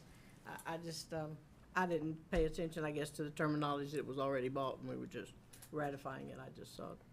But anyway, that was it. I just wanted some clarification because people are asking me why they riding around in fancy trucks. All right, there's Thank you. Guess we need a motion to approve. Oh, yeah, we got to approve that. I'll make a motion to approve. Second? All in favor? Aye. Any opposed? If not, motion carries. All right, moving on to new business, item number 1, consideration to approve resolution number 025-066 to extend imposing a moratorium on rezoning for R1, R2, R3, R4, R5, B1, B2, B3, L1, H1, and all planned development districts or classifications. Steve? Yes, so I think the proposal in the resolution is till April, first week of April. And I think I'm hearing that you probably want to go a little longer than that. Yes. Yeah, it's my understanding when we first started doing this, if we got done with some other ones, we could go ahead and pull them out even if they were in moratorium, so, we could. And that's still the plan. Right, so if we pull, if it's earlier, great, we do it earlier, but at least we don't have to keep doing this. I guess And that is speaking our to Phil's intent, yeah. point, speaking of Phil's point earlier in this discussion, let's be mindful of what we're releasing in the timely, so maybe we're starting with the lower Rs and then working our way backwards because we could also create a staff issue at that point. getting Which is bogged why down we're again. having it extended in the first place, because Yes. we got so Yes. inundated staff-wise, staff did. A lot of weather delays and everything else. Yes. Very good. So our intent is to get this all done in 6 months. But staff got so bogged down with the current requests that were coming in, they were not able to focus like the game plan was originally. In a perfect world, we wanted everything to be done in 6 months. And we also wanted to do this right. We understand we can't keep coming back and doing moratoriums. So we're in this process now, and I do like the fact that this time we have added community stakeholders to the process. I believe, what do we have, 16 individuals in the community that's a part of this? So theoretically, we are making changes between us and staff of what we think will improve things. Sometimes, for whatever reason, in real-world application, they might not work. So that's why whoever had the idea, I can't remember, but I think it was a good idea, to get folks from different backgrounds on the stakeholder committee to look at all this and see if they agree, if there's changes they think we should look at. So hopefully at the end of this, we're all on the same page that yes, what we're presenting is definitely going to achieve what we're trying to achieve, which is to make the process better on the applicant, better on our side. It delivers a better product of what we want to see. And so with that being said, we've got some areas that the stakeholders still need to look at. Yes, could we rush it? Could we meet the April 8th timeline? Yeah, we could do that. But is it going to be right? I don't think it will. I think we need to allow, while we're here, just my opinion, I think we need to allow some more time to get it right this time, and we can move forward. And that's just my 2 cents. Steve, could you elaborate on the background of our committee that we put together? Just a 1,000-foot overview. Sure. The committee is made up of, so there's a couple realtors, there's a couple contractors, there's a landscape architect, there's an insurance agent. There are a couple folks that are just no background specifically in any kind of land use or something like that, Constituents. but they just wanted to be interested in the process, which is wonderful. And I think actually some of those were an outcome from the charrettes and or the meetings that we had, which is good. So they're all over the place, and they eventually come to an agreement on certain changes that need to be made. Can you give me an updated number on our current approved developments and where we sit presently? So they've been through the B1, the B2, B3, the I1, the LI, the HI, the AR1, the AR2. They've been through those. And then we have a new suggested one, which is called that AR3, which is 2 acres with the same criteria for the AR1. That will be created for them by Thursday. If they can pass all those, they'd be ready soon, and then we'll look at the Rs the next time around. Sorry, I should have elaborated further. There are approved residential developments. How many we have presently approved home sites? 5,300. 5,300, okay. Good. Thank you. Any discussion from the board? Can I make a comment? Typically not, but go ahead. Okay. Yeah. As far as extending the moratorium, I mean, I understand what you're saying, you want to get it right. Steve said they meet February 27th, that group. I feel like you need to put it all out at one time, because I do feel like if you go ahead and approve what they've already gone over, then it's going to create an issue for staff being able to help That's why Okay. what I've talked about earlier. All right, so That's it. then, but if they meet February 27th, and they only have 4 more classes, right, to review? 6. but 6? yeah. But Half they're, and half, that's what it is. okay, but those are pretty, Those are pretty significant halves, yeah. Okay. R1, R2, R3, R4. but there are not a lot of changes, right, in those proposed changes, or not a lot? I thought you said they would probably be a little bit less They're, the extensive. ones that have already gone before them, Mhm. there are some changes. The other ones will be more architectural standards, amenity packages. This committee is being very thorough. Right. Yeah, I mean, I've talked to a couple of them, but I just feel Yeah. like, so what are you proposing to extend it past, you mentioned April 8th. I mean, you think the end of April or first? I feel like if you don't keep a deadline and keep them pressed, then spring break's gonna come up. Kids are gonna be out of school. That whole group, you're gonna lose them. Yeah, what we had talked about is extending it several more months past that, because you're right. And it's my understanding, So several more months, that'd be April, May, June, so you're gonna miss, then you're gonna be in summer. yeah, I mean, I don't have any perfect answers for you. yeah, oh, I know, I know.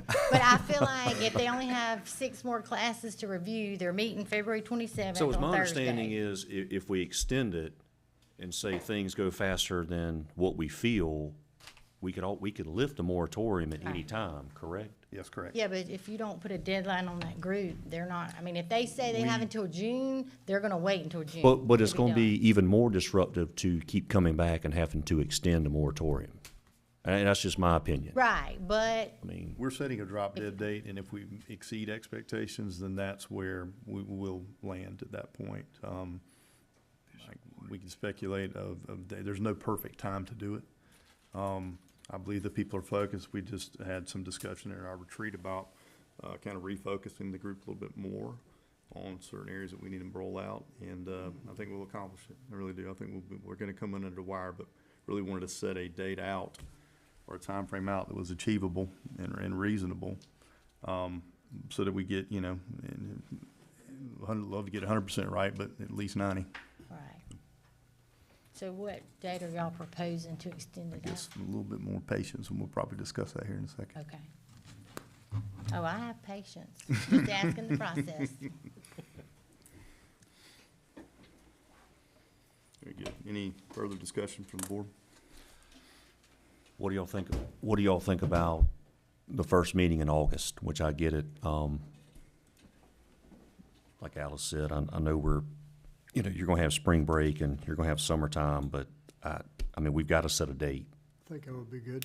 And if we do earlier. I don't think they're gonna wait and go slower because the date's out there. I mean, we're already almost on our first date and we're not anywhere close to it. So I don't think the date's pushing anybody to go quicker. I think the intent of No, not at having all. such I mean, a diverse. we're already here, so Right. under that theory, we'd be finished. So we're not finished. In having the diverse board that we have with, people that do have a stake in the game, from a personal We have and realtors business on side, on it too. I do believe that they'll work diligently to get this done, so. Yeah. My only request is, can we have the Monday after the Tuesday could be the date, please? It's a timing issue with how we can get things on the planning board, so I don't want to be inundated immediately the next meeting. So give us a date, see. Just the Monday after the first August meeting. Monday after the first August meeting, so the 11th. Okay? Thank you. Thank you.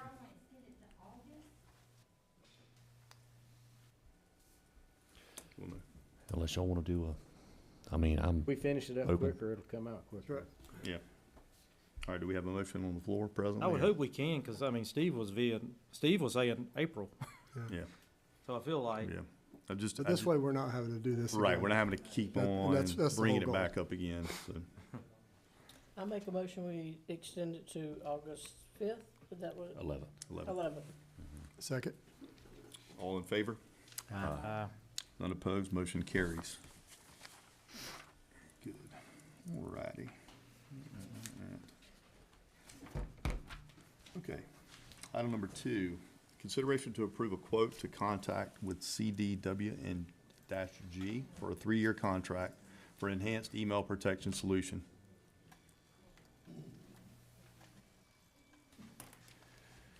Getting rid of Barracuda? Yes.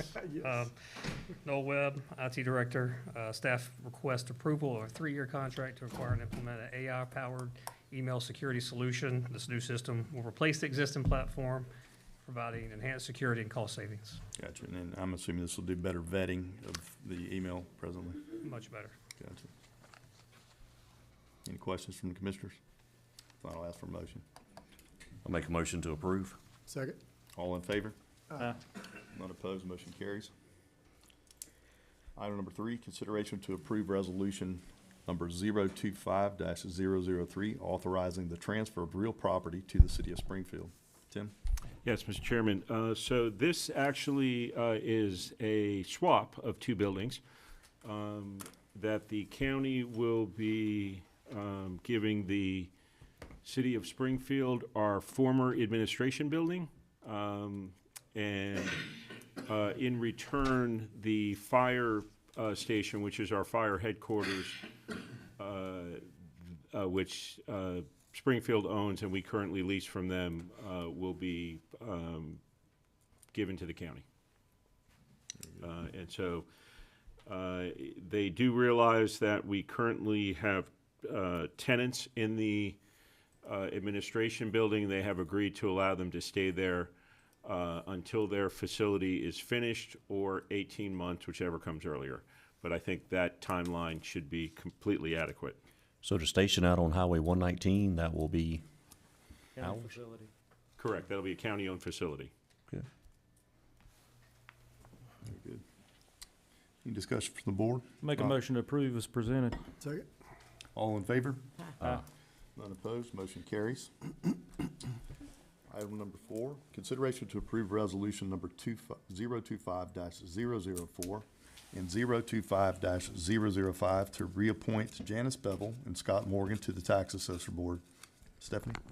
Yes, Mr. Chairman and board members, you pretty much said it. These members currently are on this board, and there's been a request to reappoint them by staff from the tax assessor's office. Obviously, they're willing to be reappointed. Their term will expire March 31st of 2029 if approved. Thank you. I never even knew we were doing this, so. What do you mean? I mean, I've got one in my district, and I didn't even know this was coming up till the agenda came out. I was told that you were familiar. Nope. Well, you don't have to approve. I know I don't have to, but I will, but I mean, I would like to know this stuff ahead of time. Which one's your appointee? Yeah, and I think Janice Bevel's actually second district. No, Janice is Commissioner Deloach's Mm-hmm. appointment. Yes. Scott's mine. Scott, I think it Yeah, was Scott's flip-flop. his, yeah. The reverse. I have no problem reappointing, but I'd like to have some. Might know. want to pass your number along and introduce yourself. Huh? Right. Might want to stop by every now and again, right? Yeah, maybe so. Very good. It's your call. No, I'm good. I'll make a motion to approve alternative 1. Second. All in favor? Aye. None opposed, that motion carries. Item number 5, consideration to approve change order number 7 for the Effingham County CEM Gym Expansion Construction with Lavender and Associates Incorporated. Danielle? Yes, sir. Danielle Carver, Procurement and Contracts Manager. Change order number 7 for the Clarence E. Morgan Gym expansion with Lavender and Associates includes the construction of a 15 by 22 wood enclosure around the generator with a composite decking slats and a 2-foot walk gate for accessibility. This change order has been reviewed and recommended for approval by Hussey Gay Bell, so staff recommends alternative 1. Good.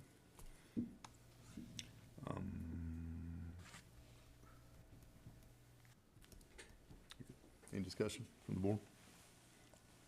If not, I'll ask for a motion. Make a motion, we approve. Second. All in favor? Aye. None opposed, motion carries. Danielle, you're still Doing the here? fence Good. building business. Item number 6, consideration to approve change orders 1, 2, and 3 for the Ebenezer Fire Station with McWright LLC. Yes, sir. Change orders 1, 2, and 3 for the fire station with McWright to include the purchase and installation of a Gentech access control system, cameras, and data rack, the removal of unit heaters, and the purchase of installation of a genset generator. These changes adjust the contract sum and extend the project timeline by 14 days. These change orders have been reviewed and recommended for approval by the Albeck Group and project team, so staff recommends alternative one. Very good. The only question I have of this is, change orders. How did we get here, and,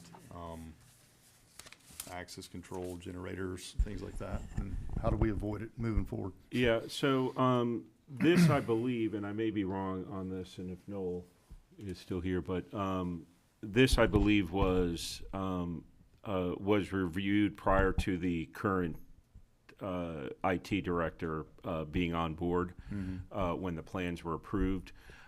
And so they were not adequately accounted for, on the IT side. On the genset side, it should have been always, to my opinion, I don't know why that was not included in the overall plan. Yeah, okay. Makes sense for an emergency building to have backup Yeah, for an power, emergency so. building, it should have been in the plan from the get-go. Cool. Very good.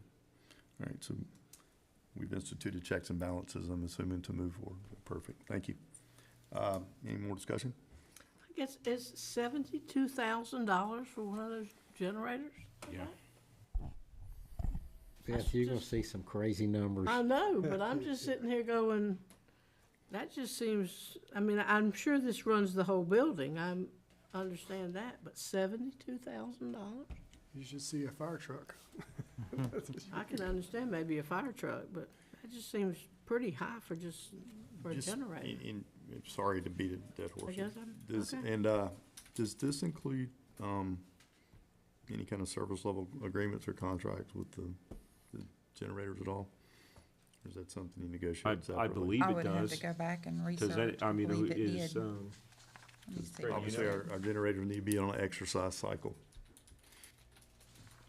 yeah, I believe all new generators are gonna come with a certain level of service in this well. And is this a diesel or natural gas? Propane. Propane. Okay, I'll question that. Why are we using propane? Because it doesn't have to be refreshed like diesel does. And so. Drastically more expensive. But it's also not used very often. And so the problem with the diesel is drain the tanks of the old diesel and replace it, since they're not turned on very often.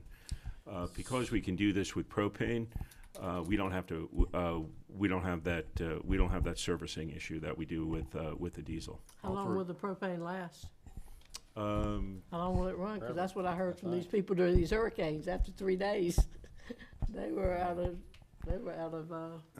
Who what? Did you spec this, Clint?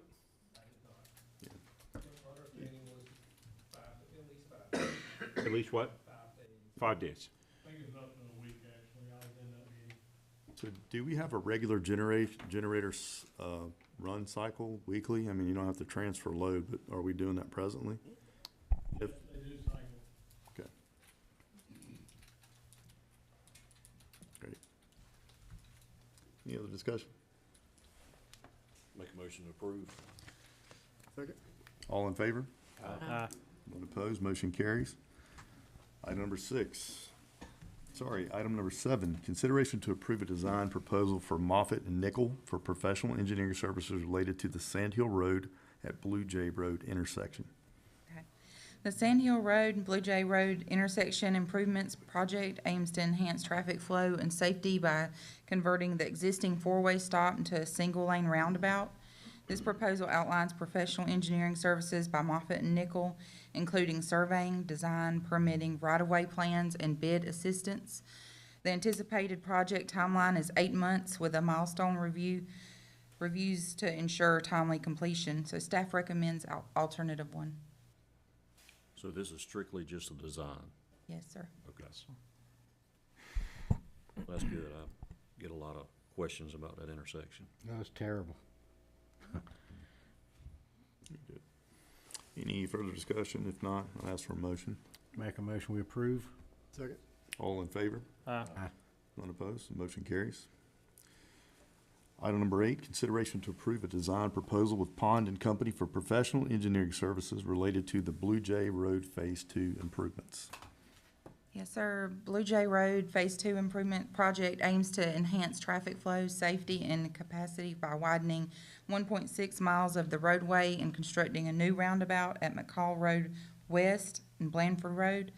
Under this proposal, Pond and Company will provide professional engineering services, including surveying, roadway design, right-of-way plans, utility coordination, and construction documents. The anticipated design completion timeline is 12 months. Staff recommends alternative 1. So roundabout, a three-way stop. So roundabout at a three-way stop? Yes, sir. Okay. And so with the other roundabout at Effingham Parkway and Blue Jay, then this also widens the road to 4 lanes in between those 2 roundabouts.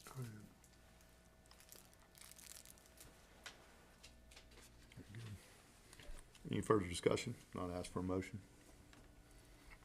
Make a motion, we approve. Second. All in favor?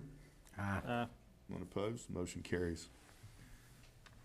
Item number 9, consideration to approve the purchase of an EEMA dispatch console for the Clarence E. Morgan facility. You're not Danielle? Good evening, I'm Lauren Schumann, the purchasing technician. So we are nearing completion on the Clarence Morgan complex where our EMA facility will be housed. In addition to the furniture that has already been purchased, a dispatch console desk is also needed. This desk will be used by an E911 dispatcher in the event of an EOC activation. EMA prefers to have a dispatcher with real-time access to the CAD system embedded in the EOC. While Effingham County Sheriff's Office serves as the primary backup, this console will enhance redundancy and provide an additional backup in case there are any issues. The purchase order and proposal are included in your packets for review. Staff recommends alternative 1. And I do have pictures of, or drawings of what that's going to look like. Very good. Any discussion, guys? If not, I ask for a motion. Make a motion to approve as presented. Second. All in favor? Aye. None opposed? Motion carries. Thank you, Lauren. Item number 10, consideration to appoint Councilwoman Mona Underwood as representative to the Coastal Regional Metropolitan Planning Organization and Robert H. Byrd as representative to the Technical Coordinating Committee. Stephanie? No concerns on this one, Commissioner Burdette. So these are appointments by the city of Rincon, recommended by the city of Rincon. They held their meeting, and these are the 2 individuals they considered for appointment to the Core MPL Board, Councilwoman Underwood and Mr. Bobby Byrd as representative to the technical We committee. definitely need to have discussion on these. Yeah. Why does it I'm come kidding. from, why does it come through us? I would It- think the city could make theirs directly. Well, because technically, we are funding 100% of the county's Oh, obligation okay. to the Yeah. MPO, and it switches between the 2 cities, Guyton and Rincon. Gotcha. And so it's got to go through us. Gotcha. I tell you, they'll try to run Miss Mona off before long. They'll be tired of her. She'll be She's a worker bee. She is. She's she'll good. ask questions. Absolutely. That's what I said. They don't know what they get. Very good. Any further discussion? I'll ask for a motion. I'll make a motion to approve. Second. All in favor? None opposed? Motion carries. Moving on to reports from commissioners, administrative staff. Start with staff, Tim. Since we just got back from the retreat, I think I've reported everything to y'all ab nauseum, so. So nothing's happened between now and then? No. Okay, great. Good. Any other staff? I'm following suit. I have nothing. Well, we do have one new employee here. And we have our new facilities and maintenance services manager replacing Fred, Ted Godot, who joins us from the library. Welcome. Good. Thank you, Ted. Welcome aboard, sir. All right, commissioners, Mr. Keeper? Just want to follow, if we can follow up on Holly Lane, it is still a mess. Yes. Okay.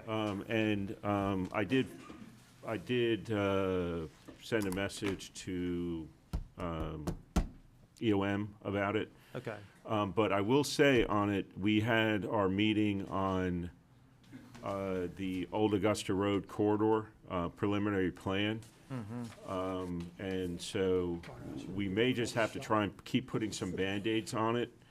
But that corridor, that corridor plan should completely address the issue of the flooding towards the front. Perfect. But if we could put some Band-Aids on it where they can at least travel. Right. Good? Yep. Ms. Hellman? Yeah, and I've got a road issue too. I mean, it's low ground I rode down this today, and I know it's gonna be redone completely, but it's gonna take, a couple of years. What are we doing in the meantime? Because the first part is in my district, where you just turn on by that field. Right. It's just a mess. Now, the other part, who is, when it comes out on Blue Jay, who's that? That's Forest. I think it's Forest. Perfect over there. Huh? Kidding. It's just from the dirt pit to the road, Dirt there's pit. just nothing. I mean, there's like an old-time dirt road except rocks on it, and it's just, It needs work Well, for sure. yeah. and I could, because of the complication of what's going to have to get done to that road, one of the things that we could look at considering doing, and I'll talk to Jonathan about it, is doing a re-chip seal on it. And then, and that should carry us until we get the FDR done on it. And that chip seal material will be then reused in the process of the FDR, so it won't be material that's going to waste. And the only other thing was, I had a couple of people approach me that, there's nobody to help them unload stuff at the dump. Is that, Atlantic Waste does that now? That's correct. We used to have, years ago, we had inmates there, but there was a big problem with contraband. It's also, since we privatized it, they can't be out there. And so it's not something that we provide. It is something that we can look at potentially in the new contract. Generally, from the employees there, I don't think are usually a little older, who I don't think they could be that much assistance. And this is coming from an older part of the population. Right. That doesn't really have, they have something at home they can load all that junk up in, but then when they get there, they have to unload it by hand, and so. I mean, it could be something we look at in the renewal of the contract to have somebody there to assist, or potentially relook at the inmate situation there. That's always a possibility. Well, if you do that, I'd appreciate it. Yes, ma'am. That's all. Thank you, Bill. Commissioner Deloach, anything? I don't have anything. Just a couple quick updates. If you got them, South Effingham Woods ditches. No, we can do those now. I didn't know if somebody had started. Donovan? That's the ditch between South Effingham Woods and the middle school? The school. Yes, I spoke with EOM to get that on their radar to get done. They've been notified. I've shared the plat with them showing the easement. Okay. So I need to follow up with them to see where we're at scheduling wise. Yeah, I got an email today from one of the people Okay. back there, actually a phone message. And the Colebrook, are we any further along with the swap, Colebrook Court? Yeah, I need to touch base with Lee, and Lee and I were gonna set up an appointment So to now we're get gonna do that like a- process Yeah. finalized. We can get that. That's all I got. It's just- Mr. Floyd? Yeah, while you're there, Jonathan, how about the lights over in Belgium? The flashing signs or whatever, did you do that? I think Yes. we're waiting for them to come in or something. We're waiting for them to come in. Yes, sir. I've drawn together an exhibit on where we want to place the signs, and I've wanted to cross my Ts and dot my Is with the sheriff to make sure he's in agreement with it. Once I get that confirmation and we get the signs, we'll get out there and implement them. But both EOM and I have looked at it. We feel pretty good about where the signs are gonna go. That's the solar ones? Say again? That's the solar ones you're talking about? I don't know, are they It's- solar? How do they? It's I think it is solar. It's the instant feedback radar, detection that you see Oh, right no, next to no, schools. you're talking about They solar. are solar. But they are solar, That's but You're thinking lighting. those flock cameras. That's what you're talking about, right? that's right, yeah. No, we're not talking about flock cameras. Not We're- the we're- cameras We're for- just talking about the, kind of the speed limit signs that tell you your current speed to get people to slow down. That's right. But no cameras on You it. do see People like to them, race through Meldrum. Yeah. So we're gonna let them know how quick they go. that's right, no cameras there. You're just giving them something to measure up. No, them See how people fast want they go. results. Very good. Myself personally, I thank the commissioners for the attendance. We had a great workshop. Public to know, good things are coming. We're getting some great discussions out of this here. Ask for some gracious and patience, but ultimately, I think the product ultimately is gonna be really, really good when we get done. So, other than that, I have nothing else. If there's anything further from anyone else? I do have a need for a quick executive session, and there won't be a vote afterwards, so. Stephanie, you told me wrong. Very good. All right, with that, I'll ask for a motion to move into executive session. So moved. I'll make a motion. Second. Oh, do we have to state it? or do that? I think Thank we you just all. come Thank out of a y'all. Regular meeting.